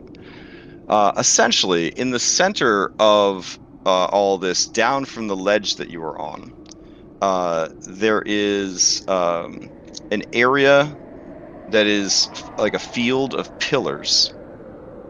And then there is an area that is a bunch of stalagmites that sort of rise up from the ground, despite there being no ceiling, which is kind of weird.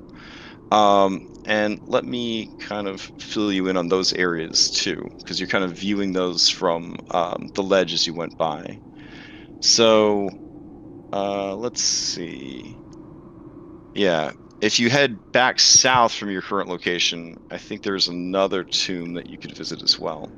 But the tomb that you're currently checking out, the one that's on that sort of raised area of Earth, is Mitro Myrto the Magnificent. And as you approach Myrto the Magnificent's tomb, you see that his doors are inlaid with gold, silver, and precious stones that glitter from the mural. It is a very fabulous door, and the bas relief carvings on the door tell the story of a charismatic man who was loved by everyone. You just I'm see sure you just that see is beautiful, 100% yeah. of the full story. You see beautiful men and women throwing themselves at his feet. Kyra points out to you that Myrto the Magnificent is the grandson of Adonis. Oh. As if that should sum up everything. Yeah, seems like the family has a particular legacy. So south of your location is the tomb of Gregor Horath.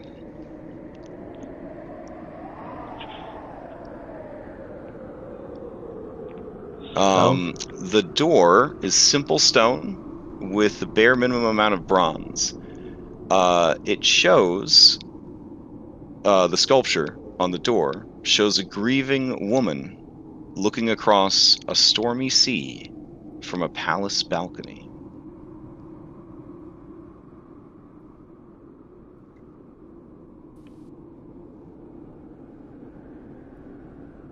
So Why does this he one make me died at sad, sea. Kyra?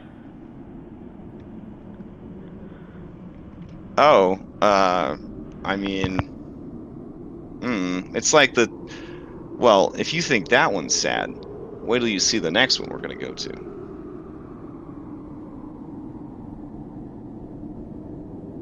I don't know if I want to. No, obviously there's this huge like pyramid thing, which I'm guessing. Oh, is no. probably... Even further south, in this area with all the pillars and stuff down here, is another tomb. And it is the tomb of Astraeus Rade. Oh? Yeah, Astraeus Rade. Blink, blink. Yeah, kind of. Wait a minute, but They you're have here. one of you. Something tells me that tomb is vacant. This is also this is simple stone and bronze, and it depicts a man who looks pretty close to Astraeus, being stabbed in the back by a ferocious Gigan. In the background, you see angry Gigans cheering on the act, and you see Dragonlords looking angry and sad.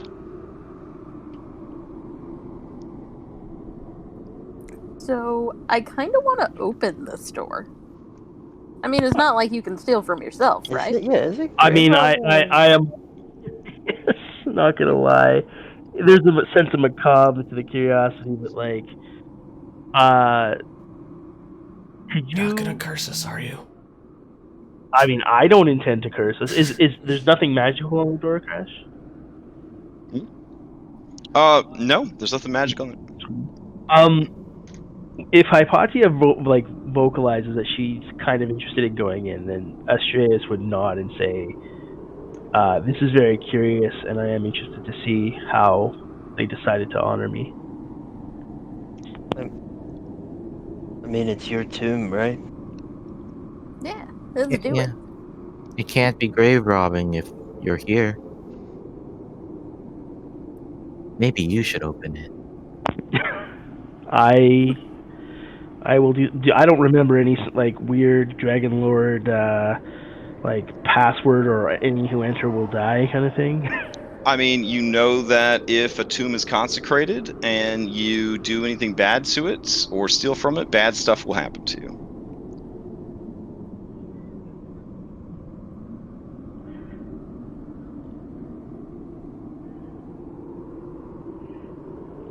This is a very awkward moment because everything in my religious training says that you don't disturb a tomb, but this is my tomb. I'm gonna open it. Okay.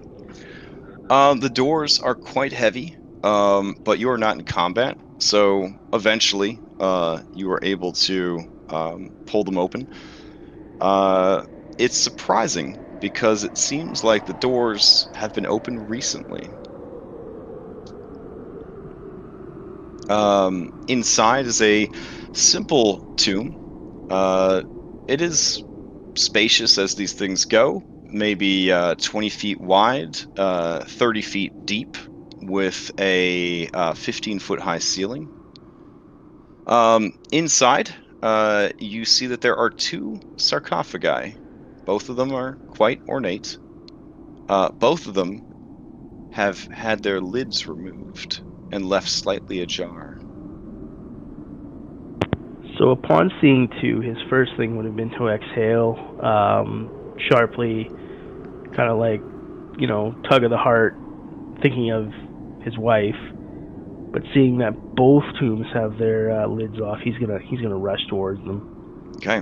As you do, the rest of you watch. You notice that you cannot see the beautiful paintings that would normally be on a Thylean crypt, because the walls are blasted with soot, as is the ceiling and the floor, as though perhaps a fire trap has gone off. Those of you who are perceptive or good at passive investigation, you do see that there are several sets of footprints in the soot as well that are not Astreus's. Astreus, as you arrive at the sarcophagi,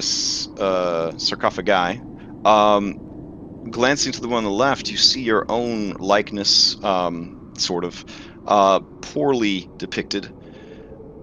That sarcophagus is empty. The one on the right is done in a style that is very reminiscent of this woman.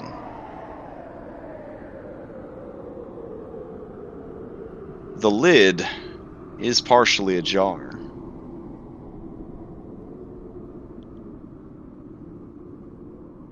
I'm going to,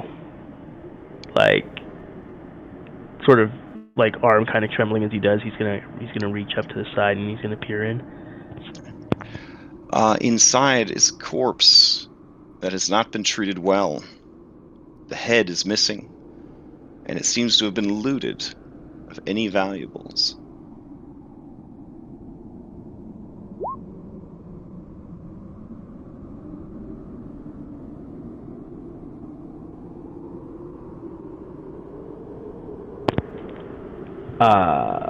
And on that note, we're going to take our 15-minute break. Damn. All right. So we'll be back at 10:15-ish Eastern Standard Time. Alrighty. All right. All right. Time to kill some bitches.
Okay, cool. So yeah, so now we're on this map, which actually works and has snow. So all my dreams are coming true finally. Okay. So yeah, we left off with you seeing the desecrated corpse that has been desecrated and robbed.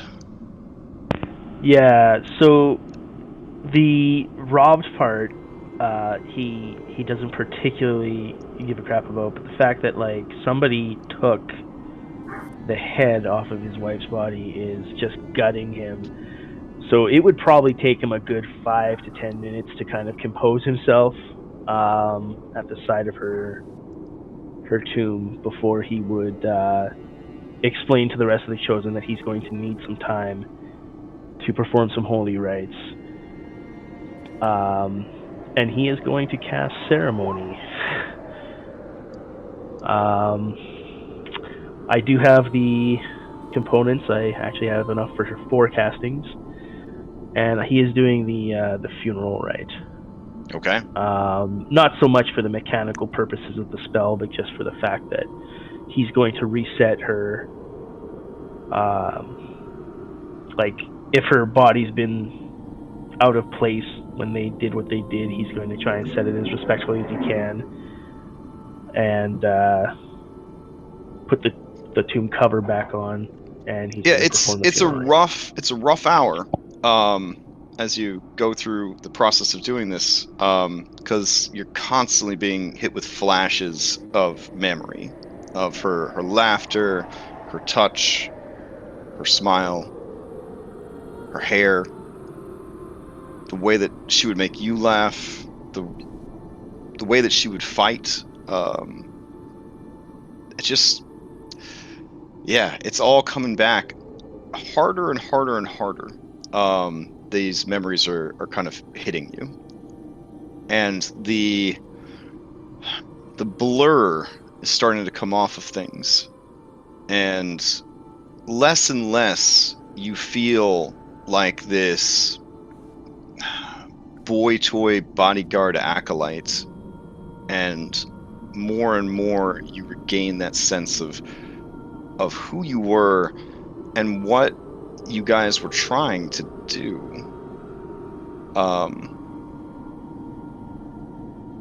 Yeah. Yeah. So, as you said, it's going to be a rough hour for him to get through the rites. When he does, he'll just mutter a sort of a plea to Michos to, to guard over this tomb, and he'll gently close the door behind him as he leaves. By gently, I know it's super big, so it's right. It takes some doing, but he'll as gently as one can.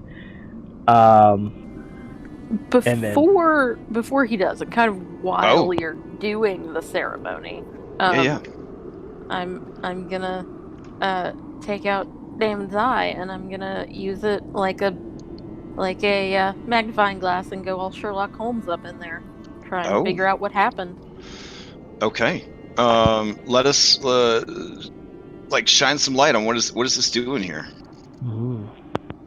So, well, it's I'm just gonna use it like flashlight, basically. Oh, okay. And yeah, and I'm gonna say its word. Hang on, what's its word? I don't remember its word. Its word is Vlepo. Okay. To Yeah. shed bright light in a 30-foot radius. You see a very Eye of Sauron sort of particle effect happen inside the crystal, and then a beam of orange-ish light kind of emits, and you are able to see in the darkness there. Yeah. And I'm gonna just look around to see if I can figure out what happened, like how many people there were, and Yeah. what. Go ahead and give me an investigation check.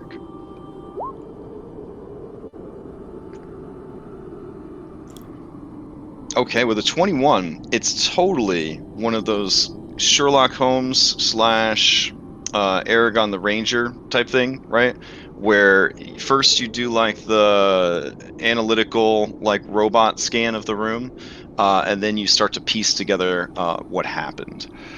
There was a group of 5 individuals who, as far as you could tell, somehow managed to sneak past a CR-28 Lich. Of all the tombs they could have robbed, apparently they chose this one. There were no traps on the door. There was a glyph of warding on the floor that was detonated.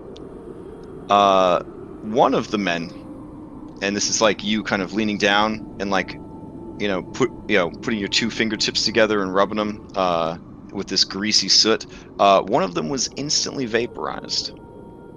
Oh, ew. Yeah. 2 more were killed by the blast, but their bodies are nowhere to be seen.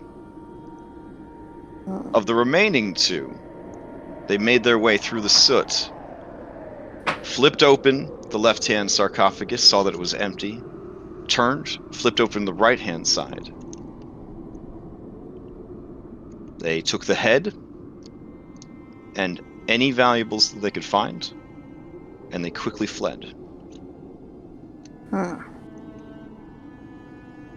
Huh. You know, as a nerd, that mimirs can be created from the skulls of the dead, and a person of this prestige and power could have been used to create a very powerful mimir. So more than likely they stole the skull to sell it to be turned into a magic item. File that away. Any indication as to how recently this happened? You also, with your big brain and keen memory, remember running into a guy in Astoria who had recently come into the possession of a necklace from I Thylea, do remember that. I do remember that. and was dying from the thieves' curse. Yeah. We should maybe go have some not very kind words with that guy. There you go, Sherlock. But yeah, any idea on how recently it was? Like, yesterday or like a month ago? Or... Oh yeah, no, it was some time ago, which would Okay. align with the guy that you ran into in Astoria. Okay. Yep. Which, by your estimation, the guy in Astoria probably not alive anymore, Yeah. based on the condition that he was in. Yeah. Me. Do we know what happens to the goods that someone has stolen after they die from the curse? Supposedly they return here after the person dies, but they are not here, which would indicate that either the person is still alive, or they were able to get someone else to take the item. Which shouldn't be possible, because it just returns to them. Right. Isn't it unless somebody knowingly buys it from them, though? Right. They have to know that there's a curse involved. Oh, okay. Yeah, like if they trick someone into taking it, it goes back to them anyways, but if the person knowingly takes it off their hands, for some strange reason, willing to accept that curse on themselves. But do you tell Estrellas any of this? I wouldn't immediately. I would wait until less of a raw time. Very good. Okay. Then I don't know if there's anything else to do with your investigation. So Yeah, that was it. All right. So, there are a few more tombs to investigate. The biggest and most fancy is obviously this jabrone's right here. There is a dramatic 25-foot wide staircase that leads up the Piedmont. That's a land formation, right? To the building above. I can describe this to you. It is a massive tomb, dwarfing all the others in the necropolis. The pristine white marble mausoleum is supported by immense serpentine pillars. And as you draw closer, you realize that these pillars are actually statues that have been carved in the sinuous shapes of dragons. Go ahead and give me a history check. Anyone that is trained in history. I will. Okay. What? Oh my god, my mouse is losing its mind. is No. it a everyone who has it can do it, or do you just want one? Anyone that's trained in history can roll it. Okay. You kind of a mess right now. Yeah.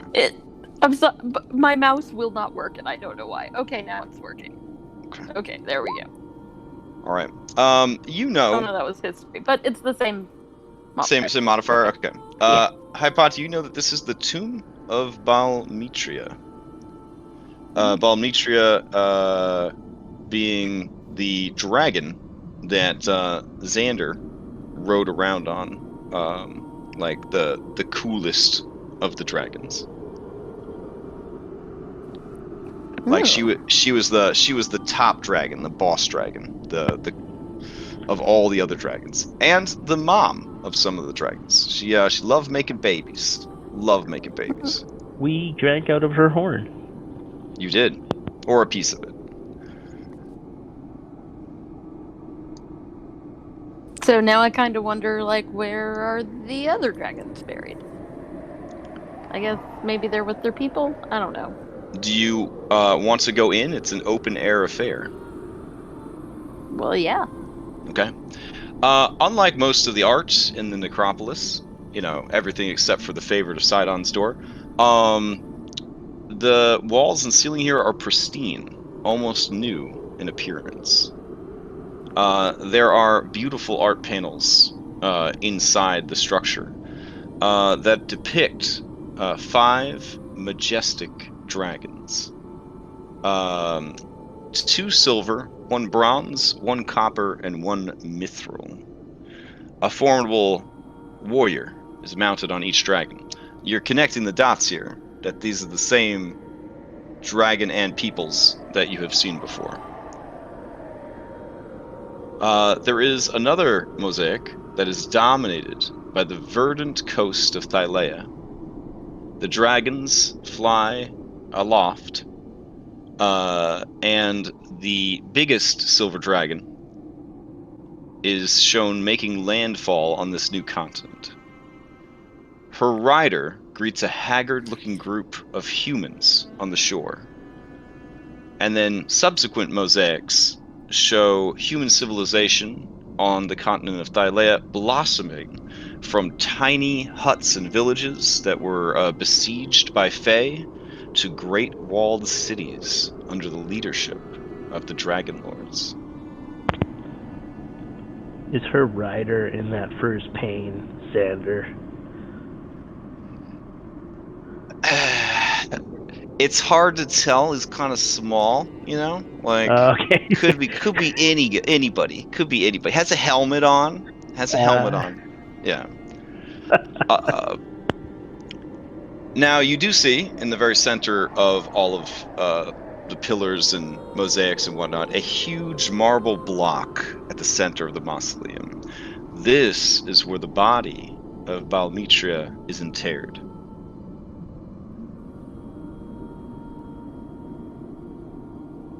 It is said that beneath this stone block that entombs her body is the entrance, or an entrance, to the underworld.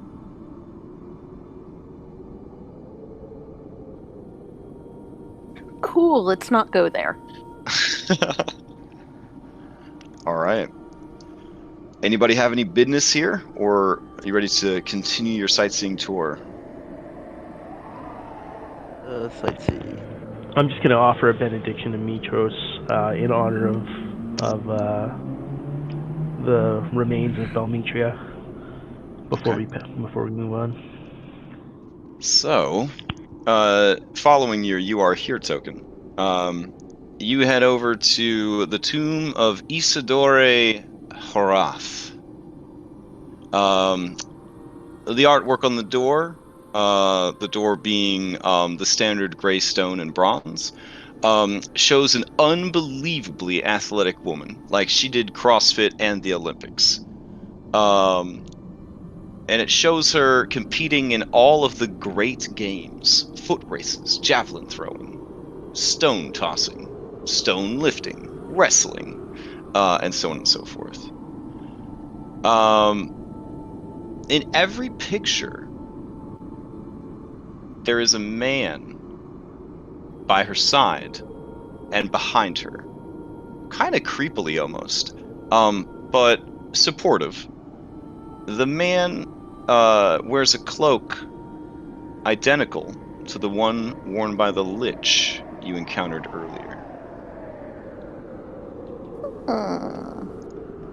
Looking close at the details, you see that the man does have the spoony goatee mustache combo that Kyra showed you when you were camping out by the stone hands.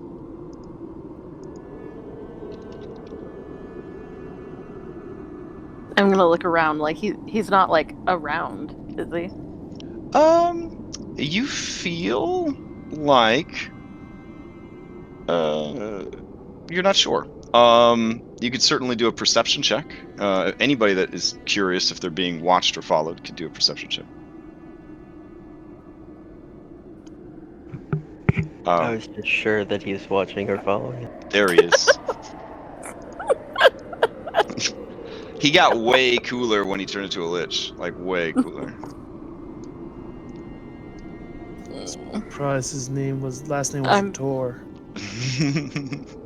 I'm like super paranoid now and absolutely convinced I'm being watched. Talus, you are confident that the Lich has been keeping a respectful distance, but is totes hovering nearby under the effects of greater visibility. Gotcha. I'm convinced he's like breathing on me currently. Well, you are carrying around his eyeball. But he gave it to me. It was a present. Still his eyeball. Does anybody want to do a history check on Isidore, or do you want Kyra to tell you, or are you okay with moving on to the next tomb? I'm curious. I wouldn't mind Kyra giving us any information she has. Okay. She says Isidore is the granddaughter of Xander. Damon was her chief advisor. She was one of the high-ups, leaders of the later Dragonlords. When she died, Damon just sort of, I don't know. I think that's when he really stopped being alive. It's when she died.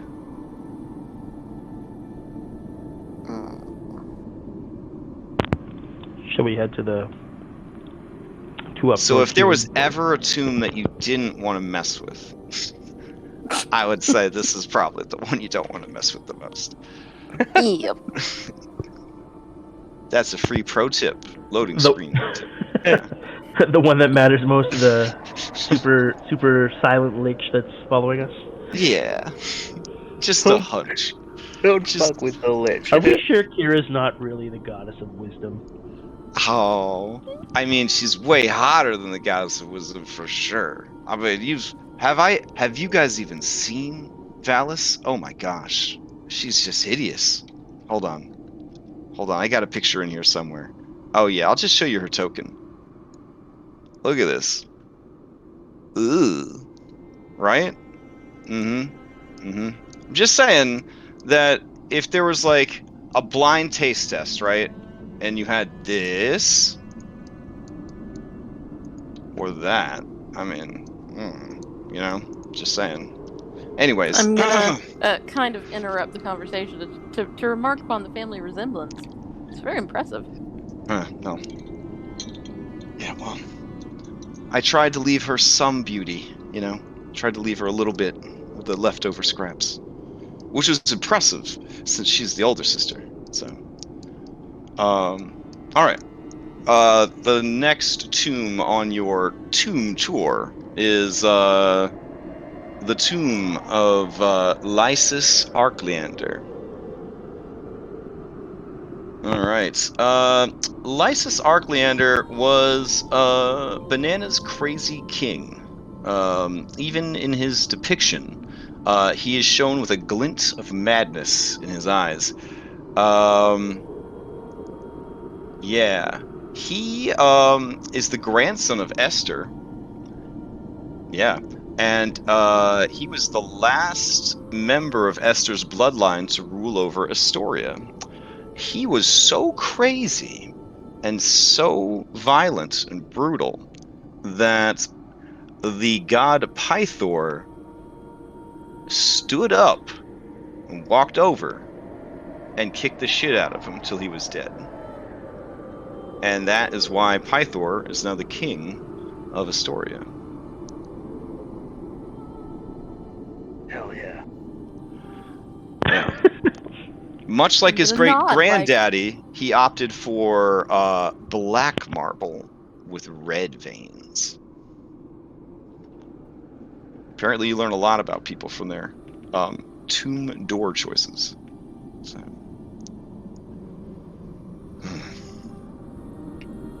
All right, and last on the tour before the big stop on the tour is the tomb of Ochos Arcleander, and Ochos is depicted. He is depicted as a man dressed as a hoplite, leading an army of hoplites against centaurs. In a beautiful scene that takes place in the tall grasses near a flowing river. He is also a member of the Arcleander family, but he was a soldier rather than a king. And he never went in for any of the politics or any of that. All right. Any questions about any of these tombs or individuals? No, they seem interesting for sure, but I don't know how their lives could facilitate us in a current situation. All right. Now, last but not least, is the second coolest looking tomb that is available. Because honestly, I don't know how you top that, but there are, there is flavor text for this one for sure. Let's see.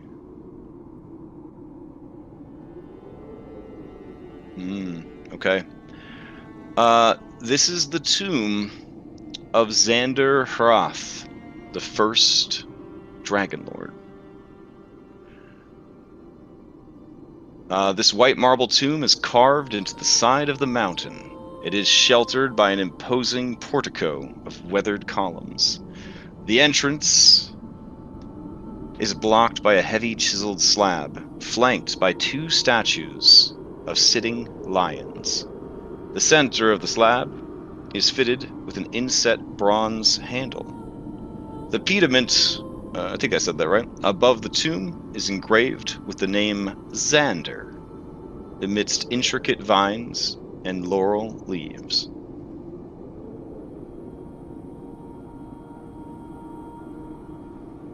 This is your destination. And damn, do I wish I had just done the map like this the whole fucking time. Wow. Every day we're learning. All right. I will start prepping you for the map because I think you're gonna go inside, yeah? Yeah, I'm Okay. gonna. Unless Yeah. anyone stops me, I'm gonna open up the heavy doors. Stop Okay. you. Oh, I'm so- gesturing for you to do it. All right. Well, I mean, there's lines. You guys are detecting magic. I don't know.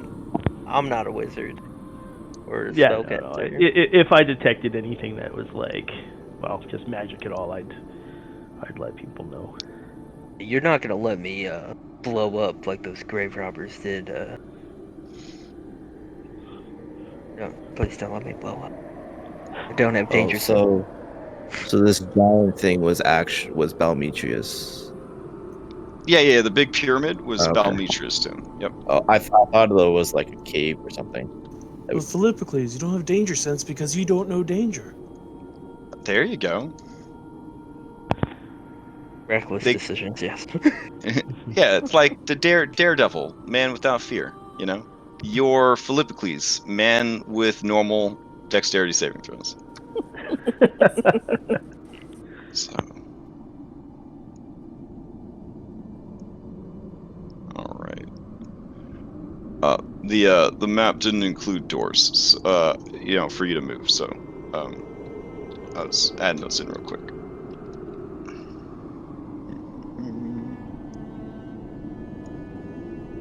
There we go. Tig old stone doors. Oof. All right. Let's see. And then we need you guys, and then we're ready to go. For the purposes of this mission, do you want to bring your NPCs with you, or do you want them to remain at the entrance, where, on my honor, they will be safe? Maybe bring Kyra, but Yeah, Kyra would be helpful. Even gotta if just for record. exposition. Sure. Okay. Yeah, there's the door. before we leave them though, Astreus is gonna slip Philippa Three's a piece of dried meat. Okay. 3 pieces of. He'll I was tear about one to up say, into you 3 about to pieces. start. You about to start some shit. Start some shit. Yeah, he'll pull it into like 3 pieces and. Okay. All right, and then you're gonna bring Kyra with you. Got it.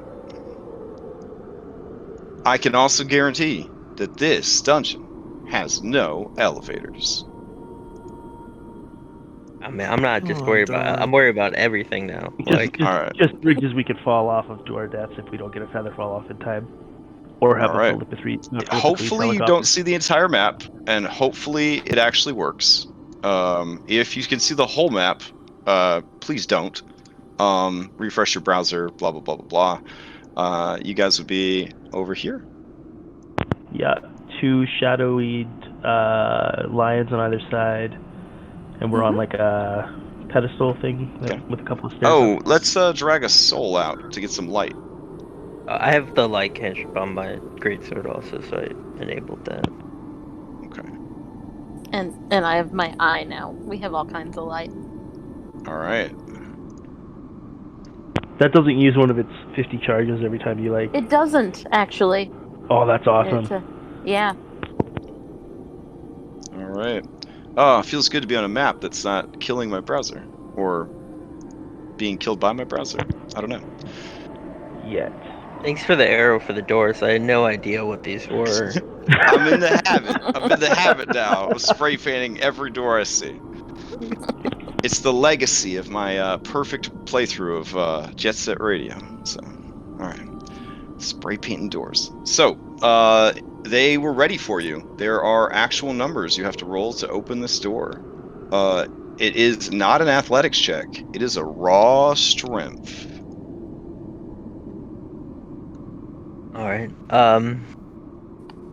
Trace, you wanna help me open these up? Yeah, he'll do a help action. All right, a 16 does the job, but man, these doors heavy. You kind of tug them open. Yep.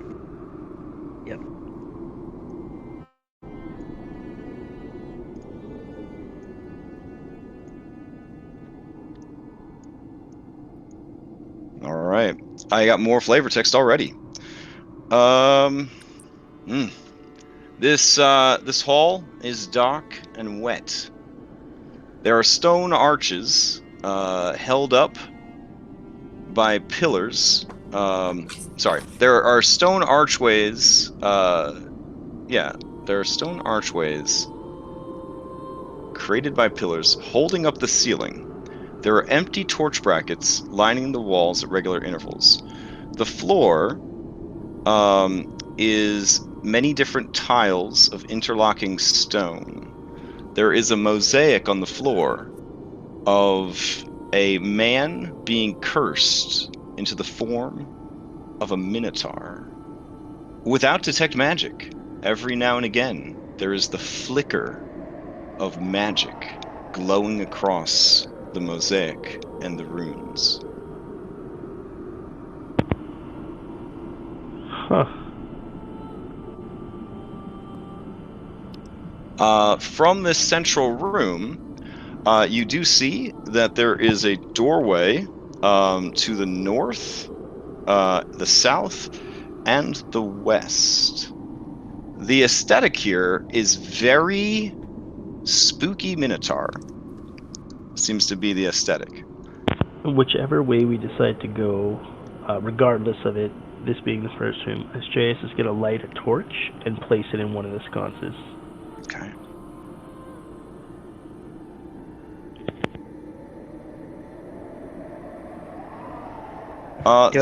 Those of you with a passive perception of 10 or higher, you hear a very deep, husky kind of grunting, snorting sound coming from the northernmost doorway. Sort of a just kind of a kind of sound. Oh, spirit the ready. Is there like footprints or anything? Outside where there was snow, you definitely caught sight of those footprints from earlier. They do lead to and from this tomb. Yeah, I'm gonna turn to like Astreus and Hypatia and be like, is there ever like a tale or anything of Xander being turned into a minotaur? Is that like a thing? I'm gonna turn around and look at Kyra. I mean, Not that I know of. the story goes that he fell in battle before things really got too crazy, I guess. Before the final battle, he was taken out. So he didn't get to go and die getting the oath of peace sworn in. He got taken out before that.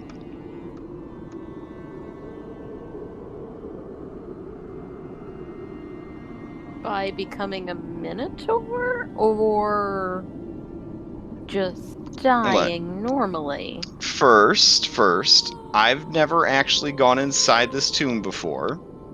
Okay, I kind of thought he was into the lions, right? Okay, because there's lions. So,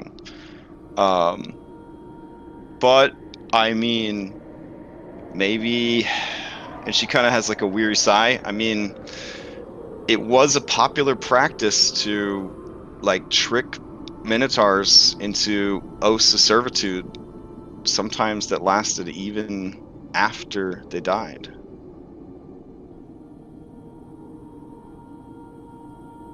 Minotaurs are super gullible. Yeah, they're super gullible. I feel bad pranking them because they're so gullible.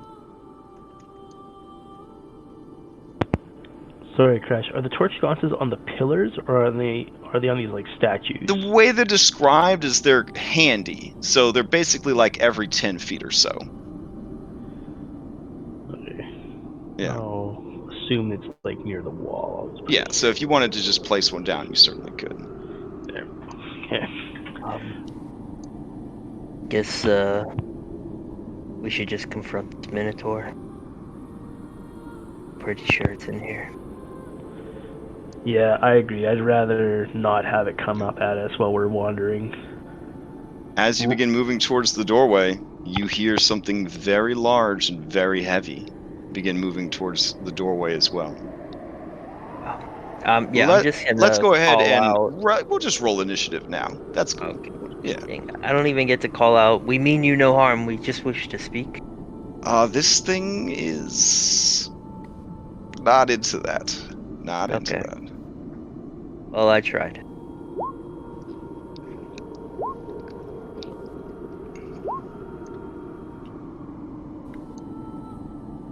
All right, and then roll for that NPC. And then we need some different music. Let's see.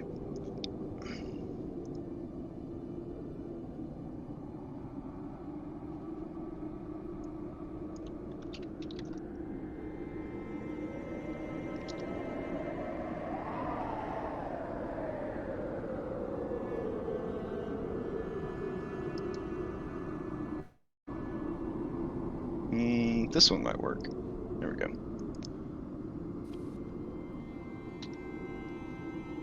I guess the wind would be dying down by now because you're inside. So we can clear that one. Pause this one. Play this one. Here we go.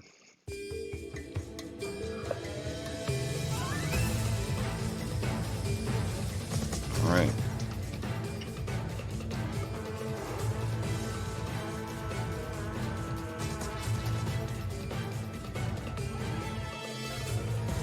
Let's see. First up in the initiative order. Wow. Okay. With the 25.13, Kyra out here on the steps says, "Do you need anything, or should I just observe?" Yeah, maybe later. Okay. There for now. All right. She takes the dodge action. Skill of the Killer. You're up. Also dodging. Okay. Okay. Strong. Anastasia. I'll kind of fly up in here. Avoid this strange glyph on the floor. Sorry. And I'm gonna ready a sacred flame if I see a baddie. Okay. Concentrating on a sacred flame. Got it. Reset. You're up. Is this a wall or is there an opening there, like a door? Here? Yeah, this leads 5 feet into a door, and then the passage goes left and right. So it should look something like that. Okay, I'll just move here.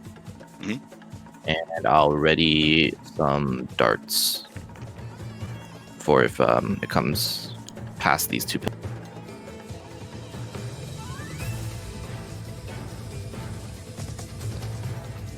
All right. Soul, you're up. So kind of just fly over here near reset and take the dodge action. Keep an eye out for anything else will tell me. Okay. Astreus, you're up. He's gonna use Bless, and he's gonna cast it on. Actually, I'm gonna upcast it, level 2 slot. And he's going to cast it on Philippocles himself. Talus. Oh, is Talus in range? 1, 2, 3, Yeah, 4, 5, we 6. didn't- 1, 2, 3, 4, 5, 6. Yeah. I tried to measure and I dragged myself. Okay, yeah. So Astreus, Talus, Philippocles, and Reset are blessed. Okay. Mark your guys as blessed so you don't forget, and toggle it on if you're into that. And Astreus is concentrating. Anything else from Astreus? He will just take a step here to stand next to Philippocles. All right. Lumbering around the corner is a massive bull covered in metal plates. The metal plates are etched with glowing eldritch runes. By all accounts, the creature is a bull, but it is definitely not a normal beast.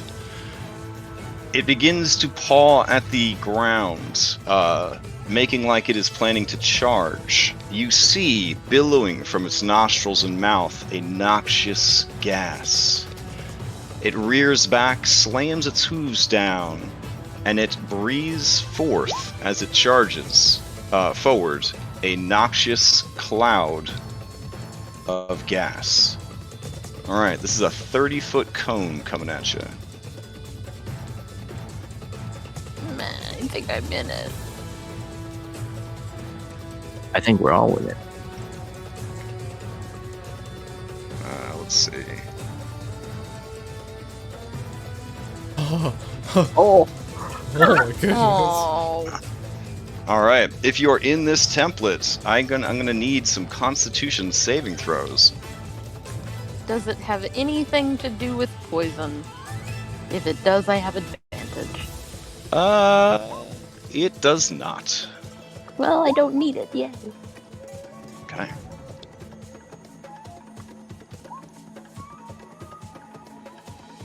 Alright, so, Philippocles, you begin to turn to stone. Oh, that's not good. You are currently restrained. Alright, that brings us to Hypatia. Okay, I'm gonna, with my very last second level spell slot, cast Web. Basically right there. I want to hold it where it is. Alright. Post up them Let me- sweet web stats for me. Yep. There we go. Alright. Dex to dodge it, strength to escape if it fails. Each creature starts its turn must do a dexterity saving throw when it starts its turn. Got it. Yep. Strength check to escape. Alright. And then I'm gonna run away behind this pillar. Alrighty. Yeah. Talus, you're up. Alright, this thing counts as a monstrosity or humanoid? Oh, it is a monstrosity. Okay, so fear, I guess. Yeah. It is a full-on bull. It's got 4 legs, all 4 on the floor. Gotcha. This is not a minotaur. Or I guess it could be a minotaur because Thylean minotaurs can polymorph, or sorry, wild shape into A bull. Yeah. into bulls. Yeah. Well, we are going to use our battle cry.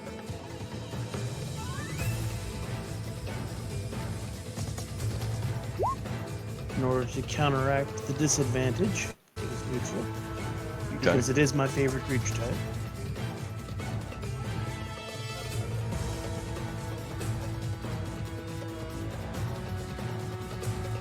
Okay. And do a shock control on it. All right. And while you're doing that, what else is what is Paratos doing? Paratos will just get close enough to do a ranged Okay. Now you said that this attack was at advantage, correct? disadvantage. It would be straight roll. A straight roll. It would Okay. be A disadvantage for fear, 17 advantage. does not get through its armor. Oh.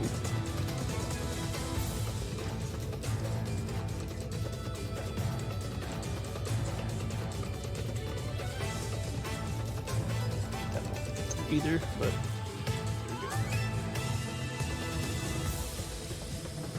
All right. Anything else from Talus? and Talus will duck back so he is out of line of sight and won't be at disadvantage for saves and stuff. Okay. All right. Philippocles, finish up the round. As your, let's see, Target must at the end of your turn. Okay, so this may be your last turn alive. Now your aunt's out there. You'll be fine.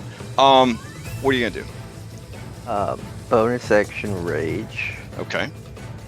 and then I'm going to swing recklessly Okay. at the beast. I don't believe I Right. hit. No. Armor class is higher than a 17.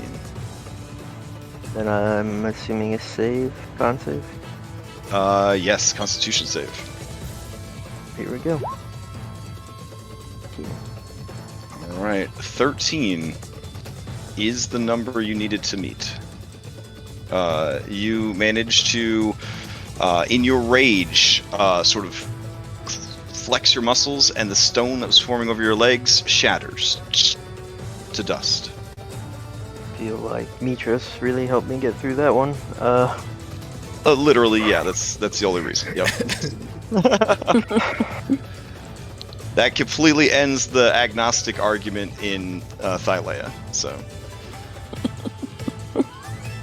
Yeah, I'll All right. thank Astraeus and hold the line. Okay.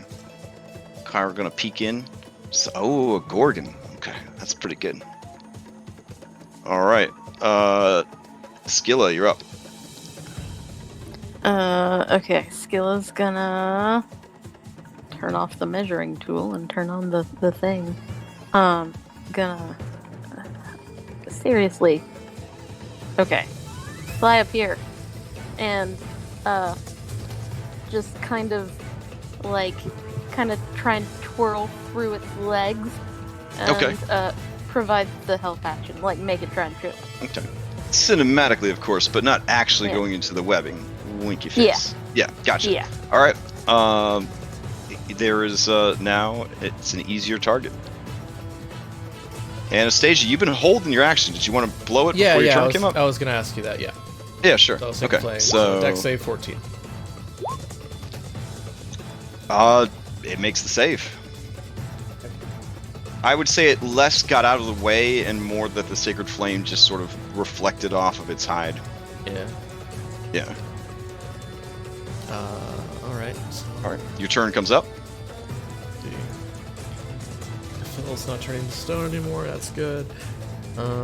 Spells. I have advantage right now. Yes. Is it still Yep. All right. I'm gonna do a guiding bolt. This thing doesn't look like it's a joke. So guiding bolt up to.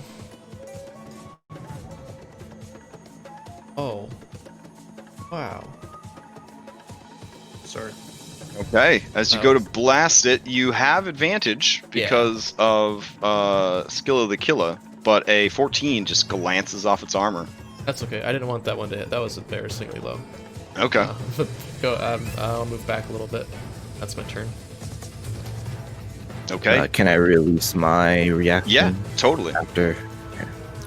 This would be a disadvantage because he's out of the dart ring. Fair enough. I'm also going to give it some cover as well from the pillars and your It allies. doesn't hit. Yeah, it does not hit. All right, I will move to there.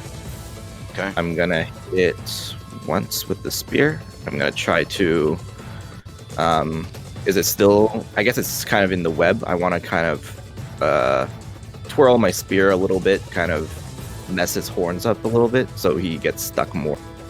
Okay, I got it. You're trying to like hit the horns back and forth to get it to like turn its head, get tangled up in the webbing. All right. Yeah, That's pretty cinematic. Take your cinematic bonus. 20. No, that's a 11. I will bonus action disengage and go back. Okay. All right, Soul, you're up. I'm just gonna sneak kind of a peek in here a little bit, but we're just gonna maintain Okay. a dodge. Okay.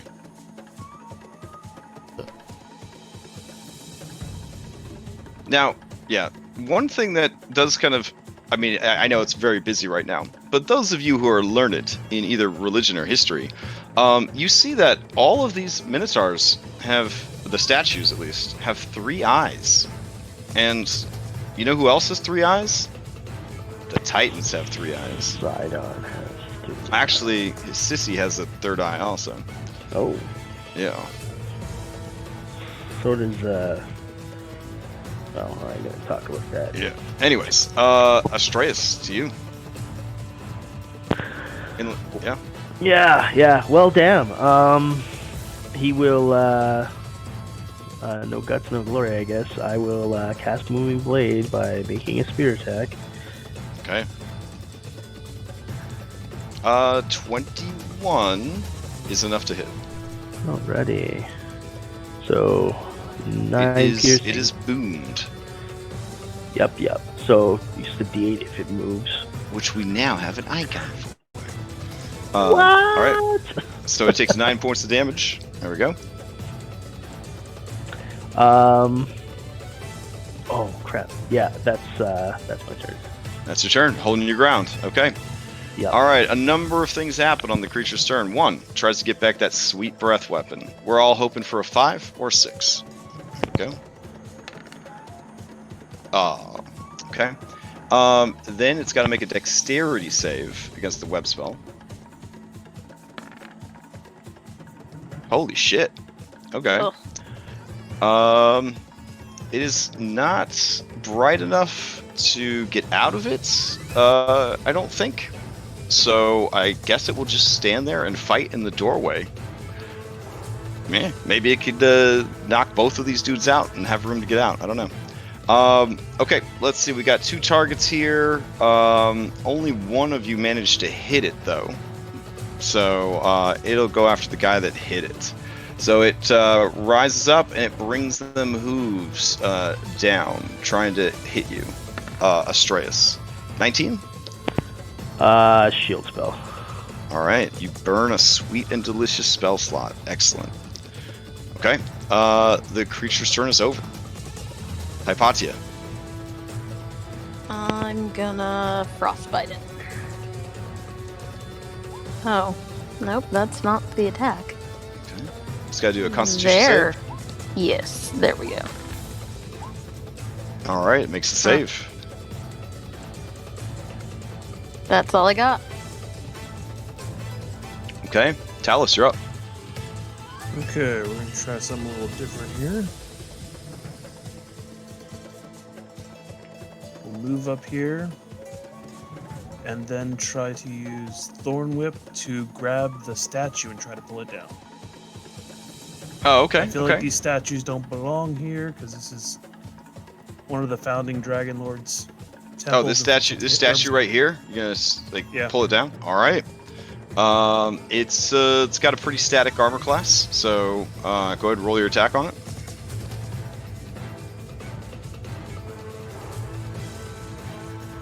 Okay. Yeah, I would say not enough to damage it, but I would say it's enough to make contact with it. Sure. You could pull it down if you want to. Yeah, I'll try to pull it down. Okay. I actually have rubble, just in case. Let me go grab it. That's so cool. Let's see. Where the fuck you at, rubble? For some reason, I feel like these are out look at of that. place. There it was. Already set to drawing. I guess I'll give it a sickly, like, green color, maybe. There we go. Cool. Alright, you pull it over, and it just kind of hits the ground and a little bit. Doesn't break all the way, but does fall down. As soon as you do this, the creature begins to let out mooing kind of roars of outrage at what you are doing. It is extremely upset. Anything else from Talus? Paratos is going to do a screech at him. Okay. What save is this again? For screech? Con save. So he'll Con probably save. make it, but... Okay. Yeah. It's a D20. You never know. Yeah, it fails. So it takes 1d6 psychic damage and is deafened. All right. The Nice. creature is really upset. Plumes of that petrifying smoke are just building back up in its nose and mouth. You see the runes along its body and the glowing light within it begin to flare up angrily. Now, is there room for Paratos to fly by? If you literally flew into like this space right here, like you would be able to attack because that's how grid-based combat works. So, yeah. No, I mean literally trying to pass by him. Like, I wasn't sure if he's taken the entire doorway because Paratos can fly and he's a small creature. Yeah, I mean, but you'd be in the webbing, so you'd have to roll dex. Okay. Yeah, you get stuck in the webs. I'm assuming Paratos would not want to do that. No. Yeah. Okay. Okay. I will move myself out of the doorway. All right, Phil, you're up. Yeah, I'm gonna just try and bring my greatsword down on it recklessly. Okay. 17 hit? There is a resounding gong sound as the plates along its body and scales along its stomach just sort of resound with the ringing strike. It takes no damage. This thing is incredible. That's my turn? Okay. I mean... yeah, I What? don't want to put my hand in the webbing. Yeah. Okay, fair. Okay. Kyra turns to you, Talus, and she's like, how is it? It's pretty good, right? Massive creature. Good fight, though. Okay. Skilla, the killer, you're up. Okay. I'm gonna do the same thing. Fly up, provide a help action. Fly away. Farther away this time. Fair enough. Anastasia. I'm gonna let someone else use it. It's always good. It's always good initiative to be behind Skilla. That's for sure. Yeah. Yeah. I'm gonna let someone else use that help action. I'm just gonna sacred flame and not. Oh. Okay. It's just one. He's dex save. Okay. It will try its best. Holy shit. What is this thing? All right. Yeah, I'm good. Where I am. Okay. Kyra says to Talus, yeah, when I saw it for the first time, I could have sworn I saw it before, you know? Like, deja vu. Reset, you're up. Okay. So this time she's gonna run up and using her slippers of spider climbing will go maybe like 10 feet up the pillar, and just she's going to do the diving spear sort of thing and try to. Would his head be out enough that I don't have to go into the web? I To do mean, that? you just wait for a moment where he's sort of like lunging forward. Keep in mind, in combat, everybody is moving about, right? Like, we use a grid because it's the easiest way to track things, but everybody is kind of, you know, in and out of their square just a little bit, you know, like not taking up the whole thing unless they're Jeremy Crawford medium, you know, kind of moving and bobbing and weaving. So yeah, you wait for opportunity, you jump up and stab down at it. All right, that's cinematic. Goose. Go make your attack. Ooh, 8. 7. That's a 19 if it's cinematic. Well, you had advantage. It's a 20. Oh yeah, you did have advantage. That is gonna hit. Okay, and then bonus action, I will land next to Astreus and then just bring my shield up to try to smack it in the snout. Okay. That will be a miss. Okay. And then I won't disengage this time, but I will. Yeah, with this creature, there are less misses and more just donging off it. Did you disengage or no? No. All right, then it will try to trample you real quick. Kick out one of its hooves at you. Here we go. 14 is a miss. No. All right, Soul, you're up. Same thing, just gonna dodge. Okay. That brings us to Astreus. All right, Asheus is going to make full use of this bless. He's going to try to stick his spear there. Now, you said that there's metal plates all around, so I know it doesn't actually matter, but he's going to really try to get that spear between those plates. Okay.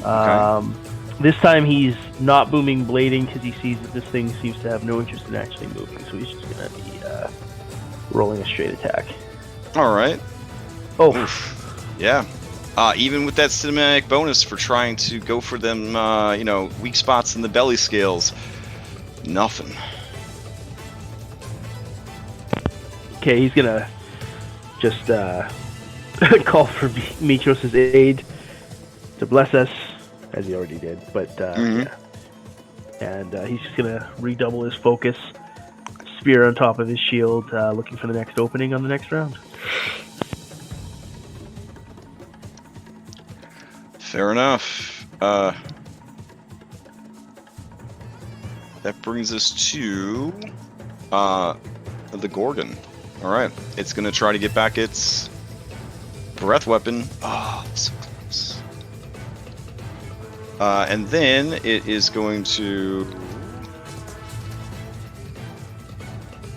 Wow, that's crazy high keys.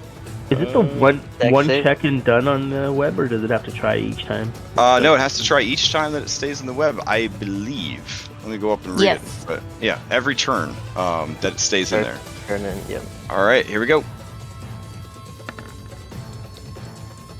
Oof. Yes. All right, so it is trapped in the web. Now that it is restrained, its attacks are going to be at disadvantage. All right. Unable to hit you last time because of your weird magical defenses, it will try and hit Philippocles this time. So, same deal. Here we go. That hits. All right. No, 11 doesn't. No, it doesn't. Oh, because disadvantage. Roll. Oh, Okay, yeah, okay, so it's okay. normal attack. I love your honesty. 13 points of bludgeoning. It is not, well, it's whatever. I don't have to say if it's magical or not because it's barbarian. 13 points of bludgeoning. The damage. All right. That brings us to. And I laugh in its face. Oh man. That brings us to Hypatia. Okay, now that it's restrained, I'm gonna shoot a firebolt at it. Okay. This will be with advantage. That is a hit. Ooh, nice. And I'm also trying to set the webbing on fire. Oh, okay. Yeah, I would have definitely said if you shot fire at somebody in a web, it would set them on fire, or set the web on fire. So here we go. You know how I like to do. I do one square, and then that square spreads into other squares. Gives you a little bit more duration with the web. It doesn't do like a flash fire type thing. Makes it agonizing for people that are trapped on the web if they can get away from the fire. Yeah, it's great. Okay. Anything else from Hypatia? That is it. I will just move back behind my pillar. Okay. Talus, you're up. Alright. Peek around the corner. And chuck shock him at the Minotaur. I shall give it a Hunter's Mark. Why not? Oh, okay. Hunter's Mark. Got it.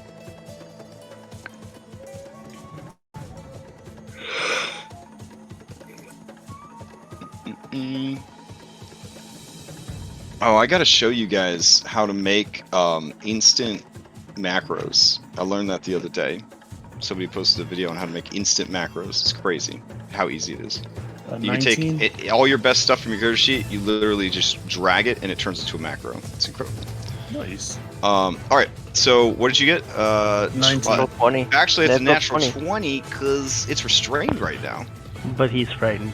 I'm frightened. I always have the Oh, disadvantage you're right now. right, because of your experience with the Yetis. Oh, take DM inspiration. That's something that I would never have admitted to. No. Alright, but you know what? A 19 hits its armor class. So that'd be a 12 total. Alright, it has a 19 armor class. Anything else from Talus or Peritos? Talos will duck back here. Playing the safe game. Peritos is gonna fly over here and attack the statue.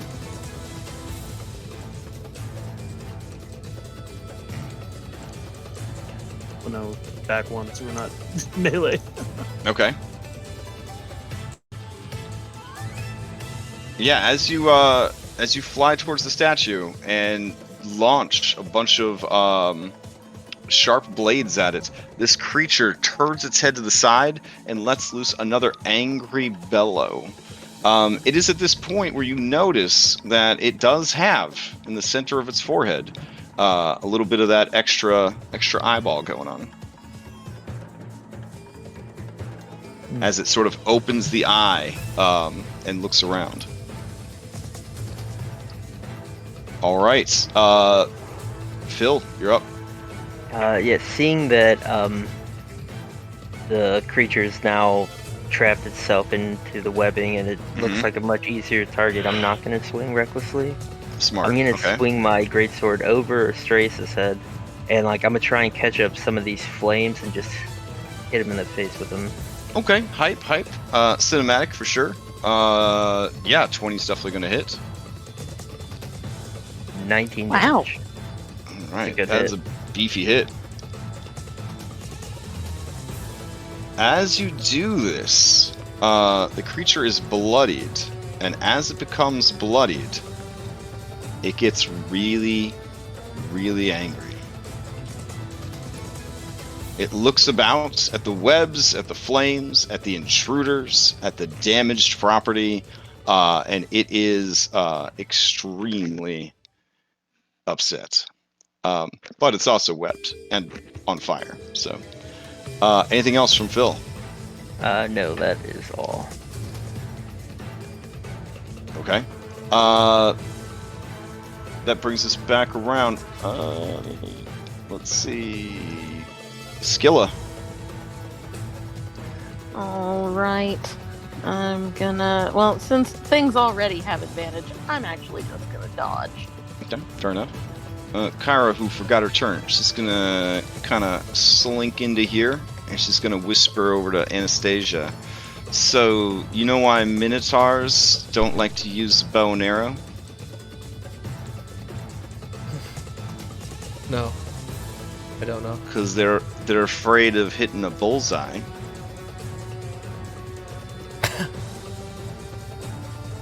That's Yeah. pretty good. And then she shows off her new signature move to you.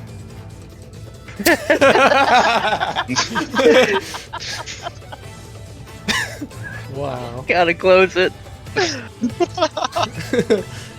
I'll leave it up for a few more seconds real quick to the stream. Okay. Any of these screensavers? Anastasia, you're up. Should be a emoji. I'm gonna. Restrain gives you disadvantage on dex saves, correct? Oh yeah. Alright, so I'm gonna do my Sacred Flame again. It's a dex save, 14. All right. Oh yeah, its luck has faded. It gets blasted with some radiant energy. Right. And I'll kind of switch it up. I'll kind of fly up and kind of perch on the side of this here pillar on the top of the. All right. That's it. Reset to you. Okay, moving in, I want to kind of under the cover of the fire, Yeah. kind of swing my red cloak sort of to blend myself in to the fire, and then through the flames, I'd like to try to stab him right in that third. Okay. That is the crits. Yeah, that is crit. Let's see what happens. Piercy damage in one of its knees. Oh, maximum damage. All right. Yeah, that's good. Could we assume it was the eye? What the Or third maybe eye? he twisted his knee after I hit him in the eye. All right, fair enough. You stab up towards the eye, and as you do, the creature reflexively kicks out at you. It's a bad move on its part because it jams its knee right into your spear. There is a crackling sound as you go underneath the scales to those very strong bones, damaging it severely. So what is the max damage that you That deal would be with? 15 15, all right. max damage. And then I will, as my bonus action, since he just hurt his knee, I'm going to kneecap him with the shield. Okay. 22 for 4. Yeah, also a hit. It's actually... It would actually be an advantage, so because it's restrained. So 28 for 28 for 4. All right, takes the damage. It is breathing heavy. Plumes of this poisonous, not poisonous, sorry, petrifying gas are just kind of coming out from everywhere now, as it's just trying to breathe and keep standing and keep fighting. Okay. I think I have to declare flurry of blows before I do that, so I'm going to back off now. All right. It will burn a reaction again to try and kick out at you. Let's see. This time, because it is bloodied, it will actually use its gore attack.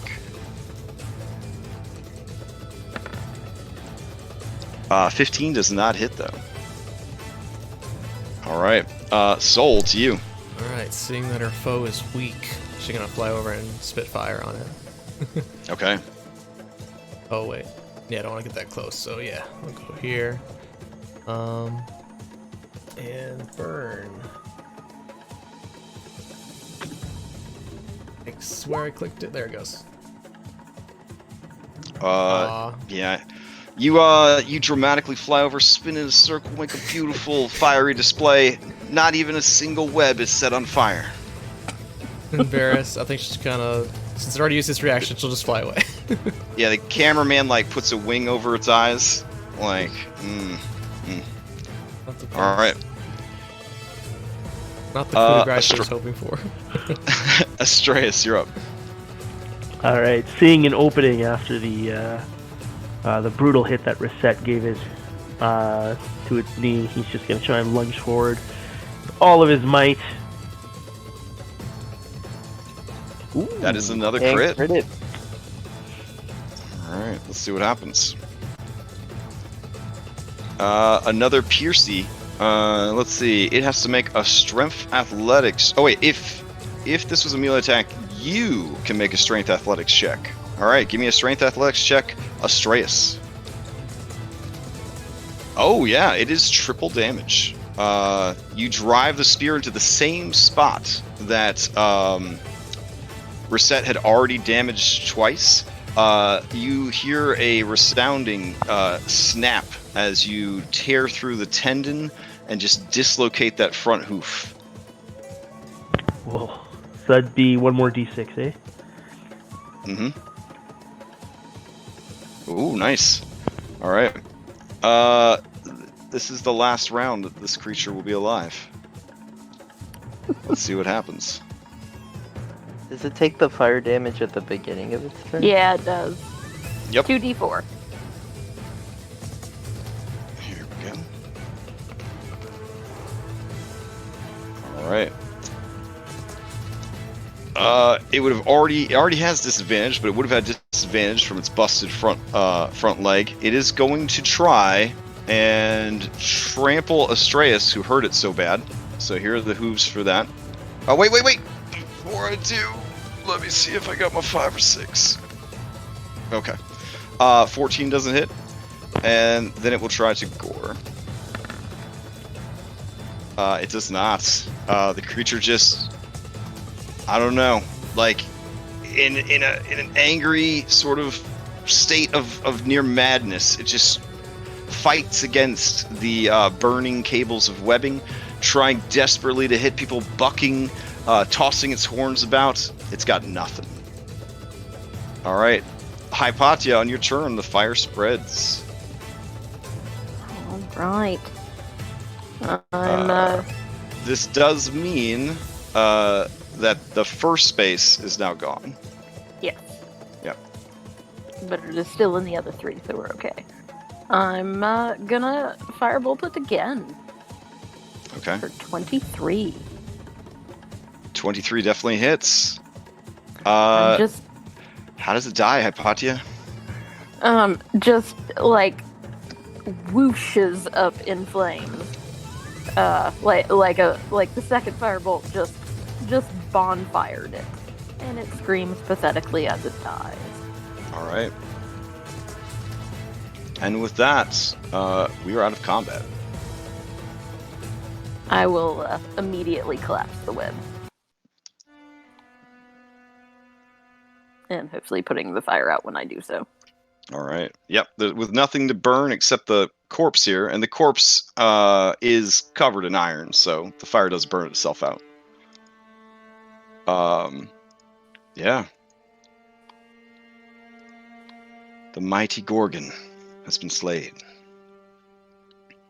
So how many more monstrosities do I have to kill so I don't afraid anymore? It is a secret number, but I have updated the document titled Lost One with this information.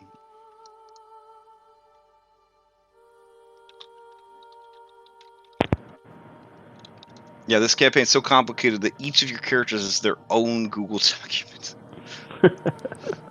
Which is probably a best practice for all D&D campaigns, if I'm being honest, but this one in particular has a lot going on. Shreyas is going to look to Hypatia, who's, the smart one, and he's just going to say, do you have any idea in any of the histories why, marks of Sidon would be in Xander's tomb? I mean, I can make a history check for you. Let's see. Yeah, similar to what Kyra recited, Xander died in one of the many skirmishes during the Great War. He was killed. He was put to rest, and the rest of the Dragonlords carried on without him. Constantly invoking his name and his legend to rally the people and themselves. I'm gonna say I'm sorry, Astreus. There's nothing in the books about this. I think we'll have to investigate further and explore this tomb. Would it be disrespectful to harvest this thing? I don't think so, right? It's a Yeah, beast of the Titans. Take what you need. Yeah. Talos is going to finish what he started by tearing down these statues. Okay. Yeah, since we're out of combat, you don't need to roll any checks or anything. You could smash statues, to your heart's content, I guess.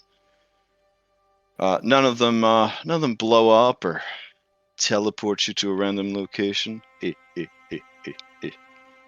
That's for you, Remy. All right. Let's see. What is this thing called again? A Gorgon. That's right. All right. What do you got for us, Hammond? You got Gorgon? Oh, you know what? It's an O. Gorgon. There we go. All right. Ooh, Gorgons have so much good stuff. Oh, man. Wow. They're just like a loot pinata. And I'll obviously help him. All right, let's see. You search Gorgon, you get 23 results in Hammond's book. Wow. Damn. Yeah. Okay. Not 23 different things, but I'm just saying the word Gorgon comes up that much. All right. It is a monstrosity, so it's technically a natural creature. So this would be a knowledge nature check, or if you have feats, skills, and trainings that allow you to sub a different skill for the required check, you can use that instead. I'll use nature. Okay. Ooh, a 12. We rolled 12. poorly. Yeah, so you know that this is the weirdest thing to be at the lowest DC, which I think Hypatia had commentary about this before with some of the priorities of stuff. You recall that the Gorgon produces a natural oil that allows it to move about and not rust, even though its body is constantly growing iron scales and plates. This has value, and is the easiest thing to harvest from a corpse, even a corpse that maybe took a hell of a lot of damage and fire damage. So you could try and harvest the Gorgon oil, potentially gaining 5 vials that have a street value of 2 gold pieces each. Now, doesn't he get a +2 bonus to that because favorite enemy of mine is monstrosity? That's I what we would had say if you done. guys are working together as a team, sure, but unfortunately, a 14 does not kick you up high enough to learn anything else. Drat. Had to try. Yeah, no worries, no worries. Yeah. Don't worry. The There's dice a, rolls have been bad tonight. Gorgons are not very rare in Thylea, so you'll probably see more of these. What would the skill to harvest be? Would it be? This would definitely be metalworking tools, believe it or not, could be used. Harvesting kit, obviously.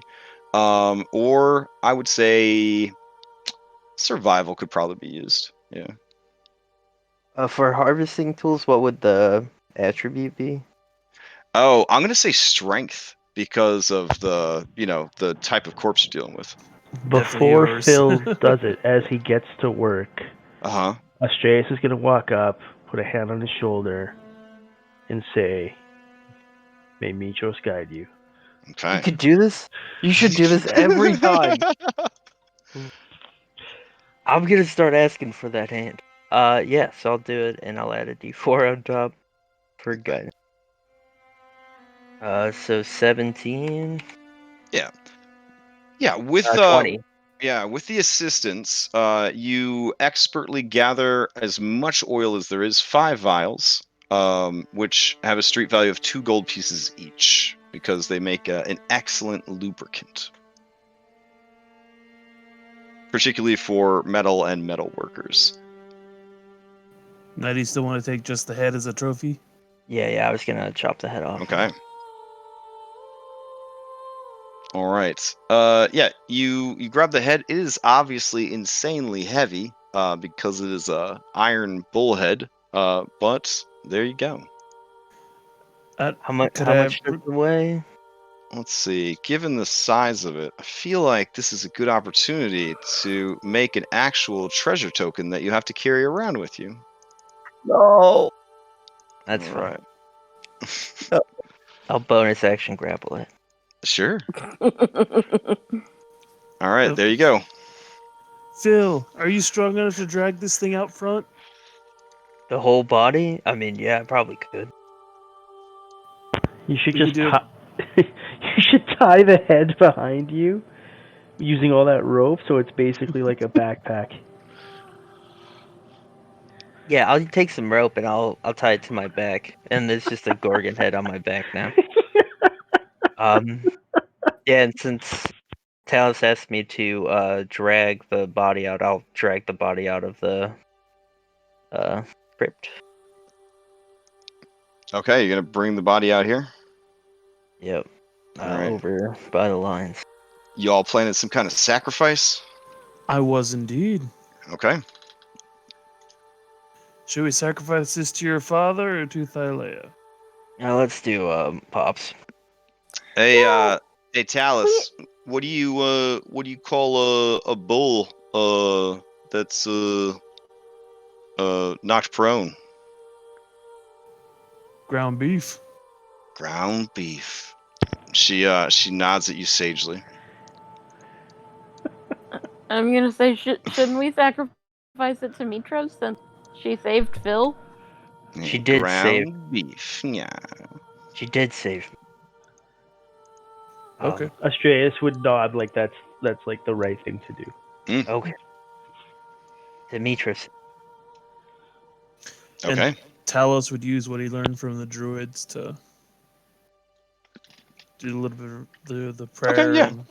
And try to set a fire within its carcass. You guys harvesting from this creature, I'd say probably took 20 minutes, and then getting the body dragged out, getting it set up, doing the ritual, the whole deal. It's gonna, burn some more time. So all in all, this whole first room, from start to finish of ritual, it's gonna be about an hour. Not that you're on a timer or anything. Just to kind of let you know how long things take. But if others wanted to rest while we were doing that, obviously they could. Right. That is also a point, that anybody that's not partaking in all these actions could take a short rest. I actually kind of feel like we don't need to. That was All right. Well, I mean, I do get some stuff back, so I'll just take. Yeah, Astreus will take the opportunity. Yeah, if we're gonna be here anyway, if you can benefit from it anyway, just might as well take it. I just know I'll be occupied. That web was amazing, by the way. It was pretty exciting, wasn't it? I was It so was. happy when it caught on fire. It made it really imagine- easy to hit. And her eyes kind of glint at that, and like you might have to worry once we reach a level where we can cast Fireball. Could you imagine how fun it would be to combine that with my spine growth? All right. Goodbye, my sweet prince. With your what? The yeah, spikies. wild growth. Yeah. True. Before we set off after the sacrifice and the rest, Astreus is going to ask for people to hold up while he ritual casts Detect Magic. Okay. Yeah. The floor is magic. The statues are magic. That's about it that you can see. So, what kind of magic, you might ask, is a great question. Nothing to write home about. They are essentially just possessed of very, very weak light spells. They're just enchanted to look cool. Because sometimes aesthetics matter.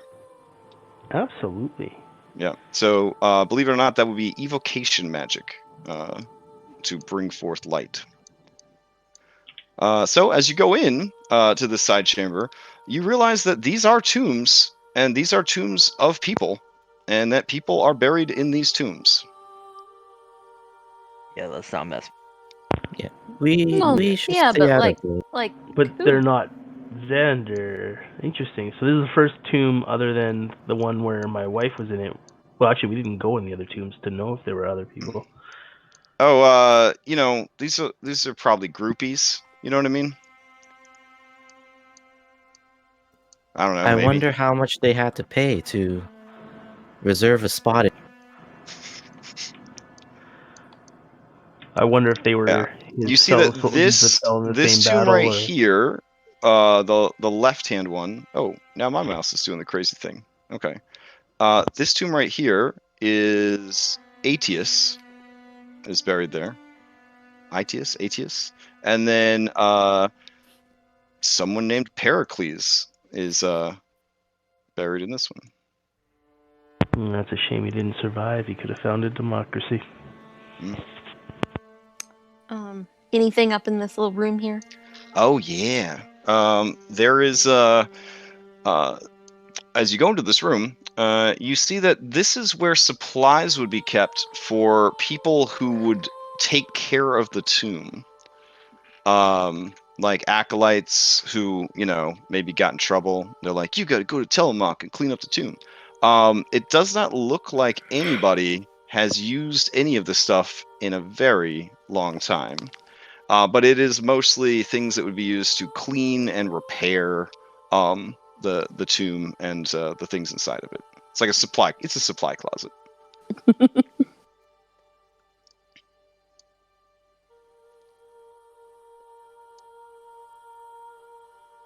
I mean, if you wanted to poke around some more, you could, But at first glance, that's what it appears to be. I mean, I'm not gonna take any shit, so Okay, fair enough. I've learned that lesson, so.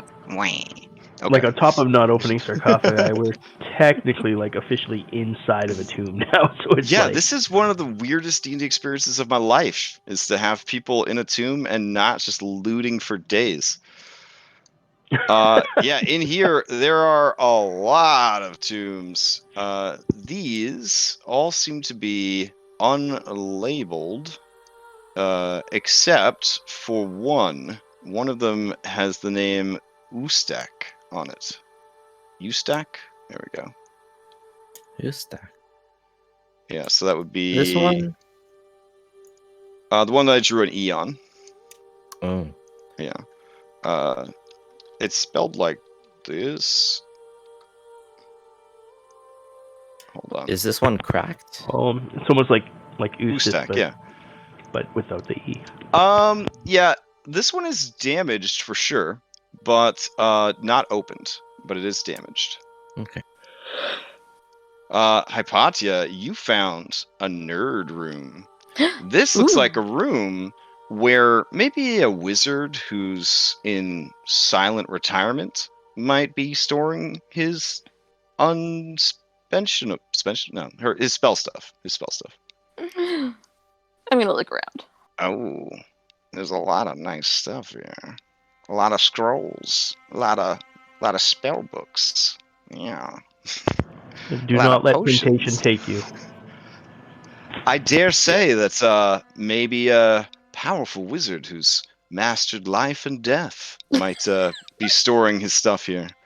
Why don't you give me an investigation check real quick?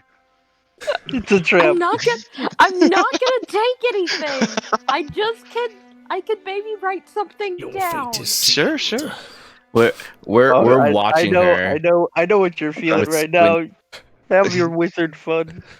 You are too overwhelmed by stimuli to really note anything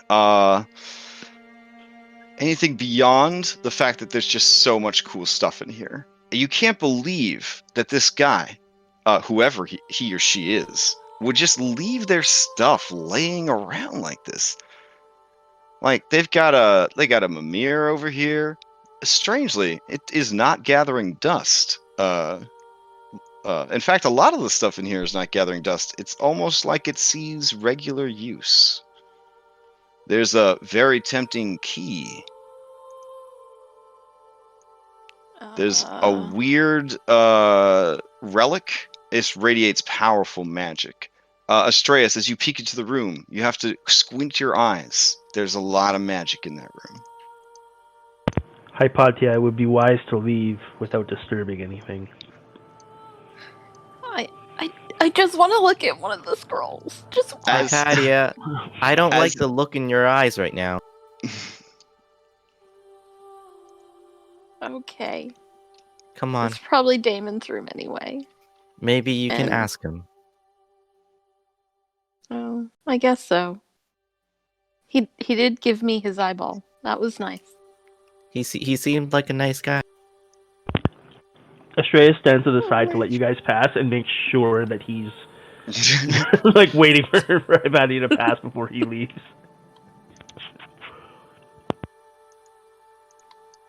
All right.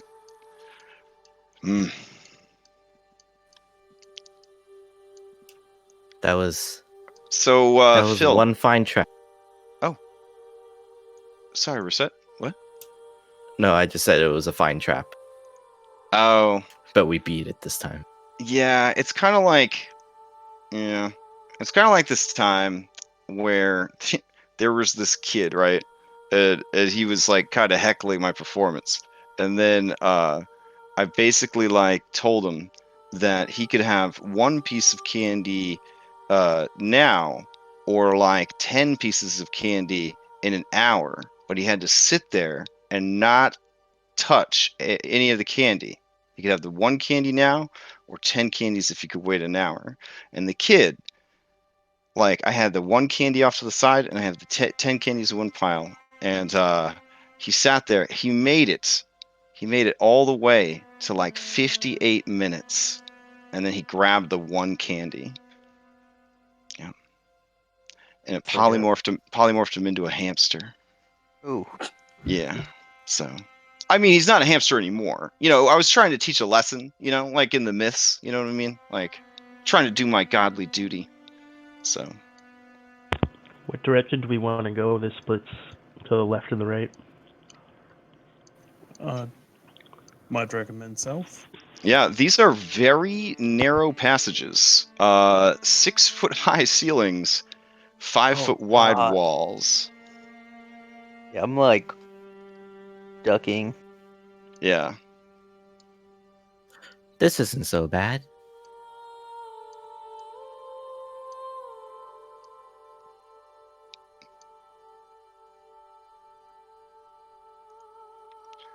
Paratos, as you turn the corner, you see a man made of stone.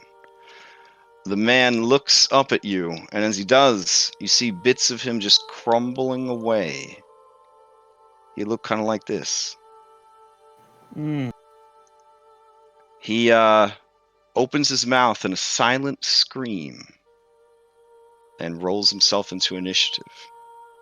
Ah, Oh, well, hello there, Hypatia. I didn't. Someone wasn't listening.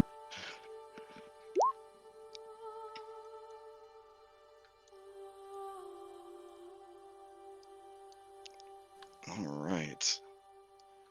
Let's see.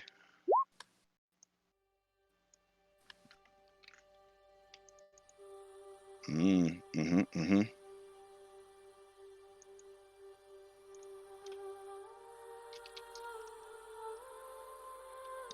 Has everybody rolled in?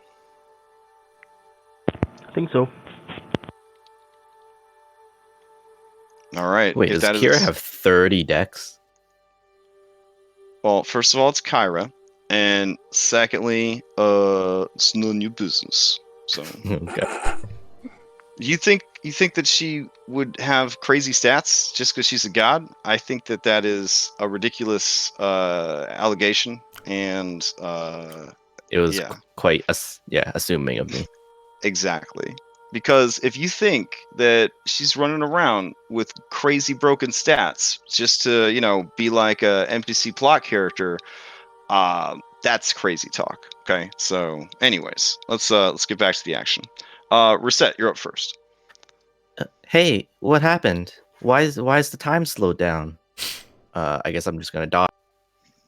Okay. Anastasia, to you. Same thing. I have a similar questioning what happened. Dodging.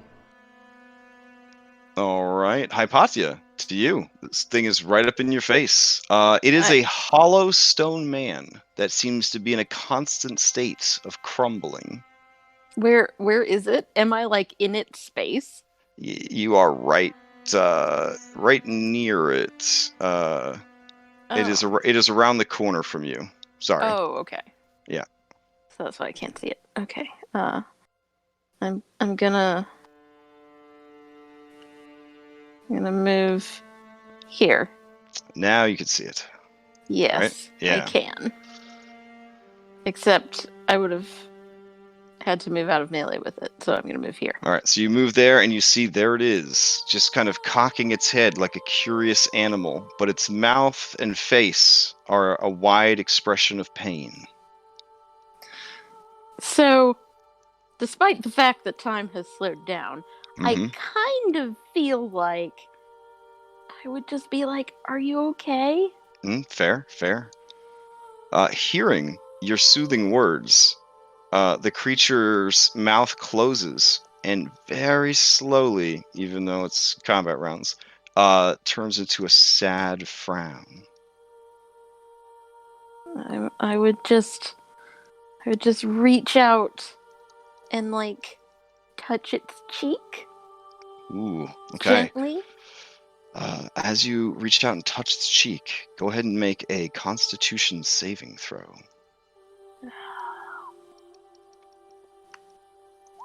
Oof. All right.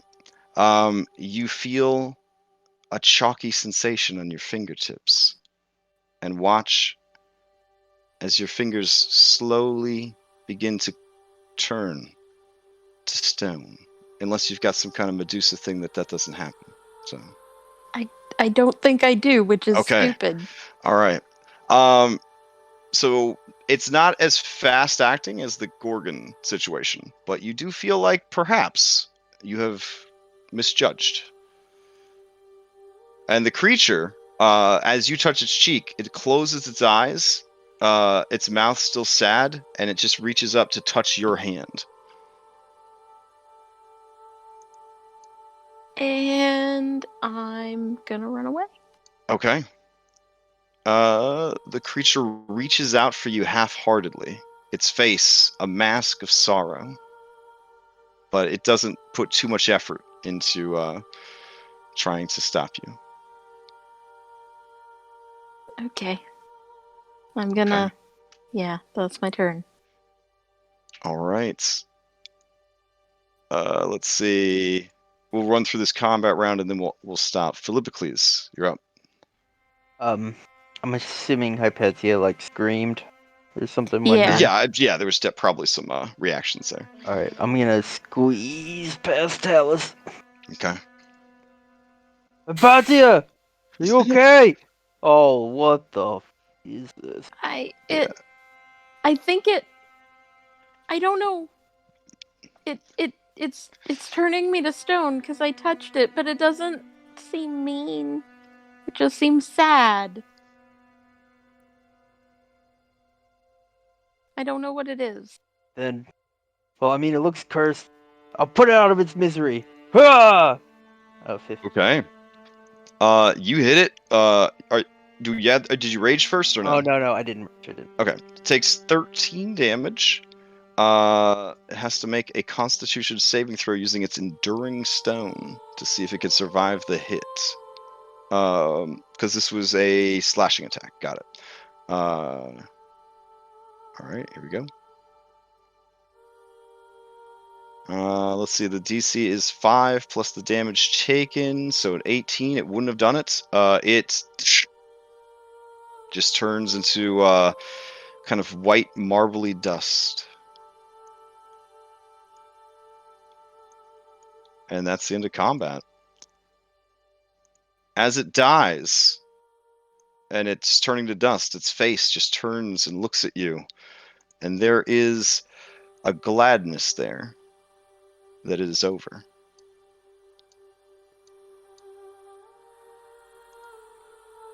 How's Hypatia? I'm like shaking my hand. Like what's wrong with my fingers? Medicine Nurse check would Phil? probably be the... Yeah. Nurse Phil steps up to the plate. Why is it medicine intelligence? Okay. Yeah, you look at her, and this is definitely not anything natural. An Arcana check could probably do more good in this situation. That I can do. Yeah, you are cursed. Eventually, you will become as the creature that you saw before you. You tell me that? Which is bitterly ironic, given that you are a Medusa. I would yell out to Astreus, like, it cursed me. Make it better. Kyra? Make it better. All right. Kyra is conversing in, I believe, Ignan with Sol right now, and they are gossiping about Anastasia. Astreus would actually say that Anastasia may be better suited than he is. But either way, with that sad encounter and revelation, and this super sad music, we will end our sad session on a sad note. All right. I will take you guys back to the dashboard. Craziness. Come on, Roll20. We'll take you back. There we go. Feel like a stage position. And I'll say, this is your card. Hold on. And this is it. One more time. Whew. Okay. That was pretty cool stuff. Some pretty cool stuff. All right. Anybody got announcements? Going once, going twice for announcements. All right. We got Acquisitions Incorporated tomorrow. We're speed running a dungeon. It's a very familiar dungeon. Some of the sharpest yet laziest writing I've ever seen in a paid product, which is exactly what I would expect from Acquisitions Incorporated. Wednesday there's a Hero Quest game. One shot should be pretty cool. I've been a big fan of all the Hero Quest games so far. Enjoyed running them and watching them played out. Thursday's Skull and Shackles. Friday is more Storm King's Thunder. It's going to be a longer session, and it's going to be a lot of bookkeeping. So I don't know if I can recommend it or not. But it might be. They might get to some cool stuff in the second half. So maybe don't show up until like 10 p.m. Eastern time. And then, gosh, Saturday, the last adventure of Gyoza's West Marches game, which I will be participating in. So if you want to see me killed by a dragon, tune in on Saturday, and I guarantee you I will be killed by that dragon. I know in my heart that is the number one goal of his campaign, is going to kill me with that dragon. And then Sunday is more Salt Marsh, and Monday we're back here. There's also a build contest to make the most wholesome character possible. If you don't feel like entering and would like to be an impartial secret judge, just message me and I will give you the information for judging. It should be a pretty fun in-game prize, and if you don't want an in-game prize, I could send a prize package to your house. And if you don't like physical things because the world is at a quarantine, I'll just send you like a gift card or something.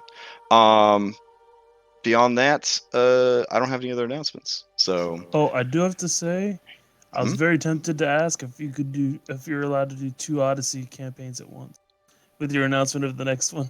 Oh man, that would be wild. Nah, I don't know. There's so many adventures to play. Be a bit much. Yeah. I'm not gonna lie, I feel a little bit like the unloved stepchild with that. No, you're the firstborn child that gets to stay up late, go to like R-rated movies on a school night, all that kind of stuff. And then the baby that's being born in late September, right? That's baby brother or sister that gets the benefit of me learning how to be a parent in Thylea, et cetera, et cetera. So maybe their Cerberus doesn't have a plus 12 attack modifier. Nice. Yeah. But you guys will always have that older sibling, pedestal to stand on, where it's like, we were there for the struggle. We were there for the struggle. You got soft, mom and dad. Yeah. Mostly I'm running a second Odyssey because my life got super busy this year, and I don't want to learn another campaign. As lazy as that sounds. And then also this particular campaign, I've invested hundreds of hours into prep and hundreds of dollars into assets. So I figure I might as well use them. So that's the main motivation for running a second one. Plus, we had like 15 people that did not get to play in this game. So yeah. So I wanted to see if anybody still wanted to, then they'd have an opportunity. But well, put us as on a firstborn the beta child, list. as a firstborn child myself, you will always be my favorites, Thylea babies. Plus, I am writing a sequel campaign to this campaign that takes place in Thylea, that adds stuff from Arcadia and Theros. So it adds 2 more continents to the world and a bunch of extra stuff. And all the stuff that happens in this campaign impacts the setting for the follow-up campaign. Not that, I'm trying to get you to sign for a campaign that's way, way, way in the future. But I wanted you to know that what you're doing in this campaign is directly impacting the writing I'm doing for that adventure. So. Dibs in. Yeah. Wait. So is that one going to people be like prefer 16 to 20? This particular campaign, I maybe have hinted at this. This campaign can go all the way to 20. It was originally written to go to 16, and you could end the narrative there. But then, because this was a Kickstarter project, one of the goals was take it to 20, baby. And so there is like a post-campaign, like 16 to 20 add-on that you can run. And I mean, obviously, if you guys wanted to do that, we would do that. So I can just see it now. Oh. Philippa 3s and Heroes are actually, full beasts of legend at that point. In the future stories. yeah, so a lot of cool stuff, and I'm very much in love with the setting and very excited to cannibalize as much of Theros stuff as I can and add it to this. And we might even do, depending on what Theros has to offer, we might even do a respec. And then if you guys see something from Theros that that's been approved to go into this campaign and you want to add it in, we could do like a respec type thing. So, all right, yeah. So everybody enjoy your week. Stay safe and healthy and all that jazz. And next week we will continue exploring Xander's tomb. All right, night everybody. All right. Good night. Good night. Good night. Good night. That was fun.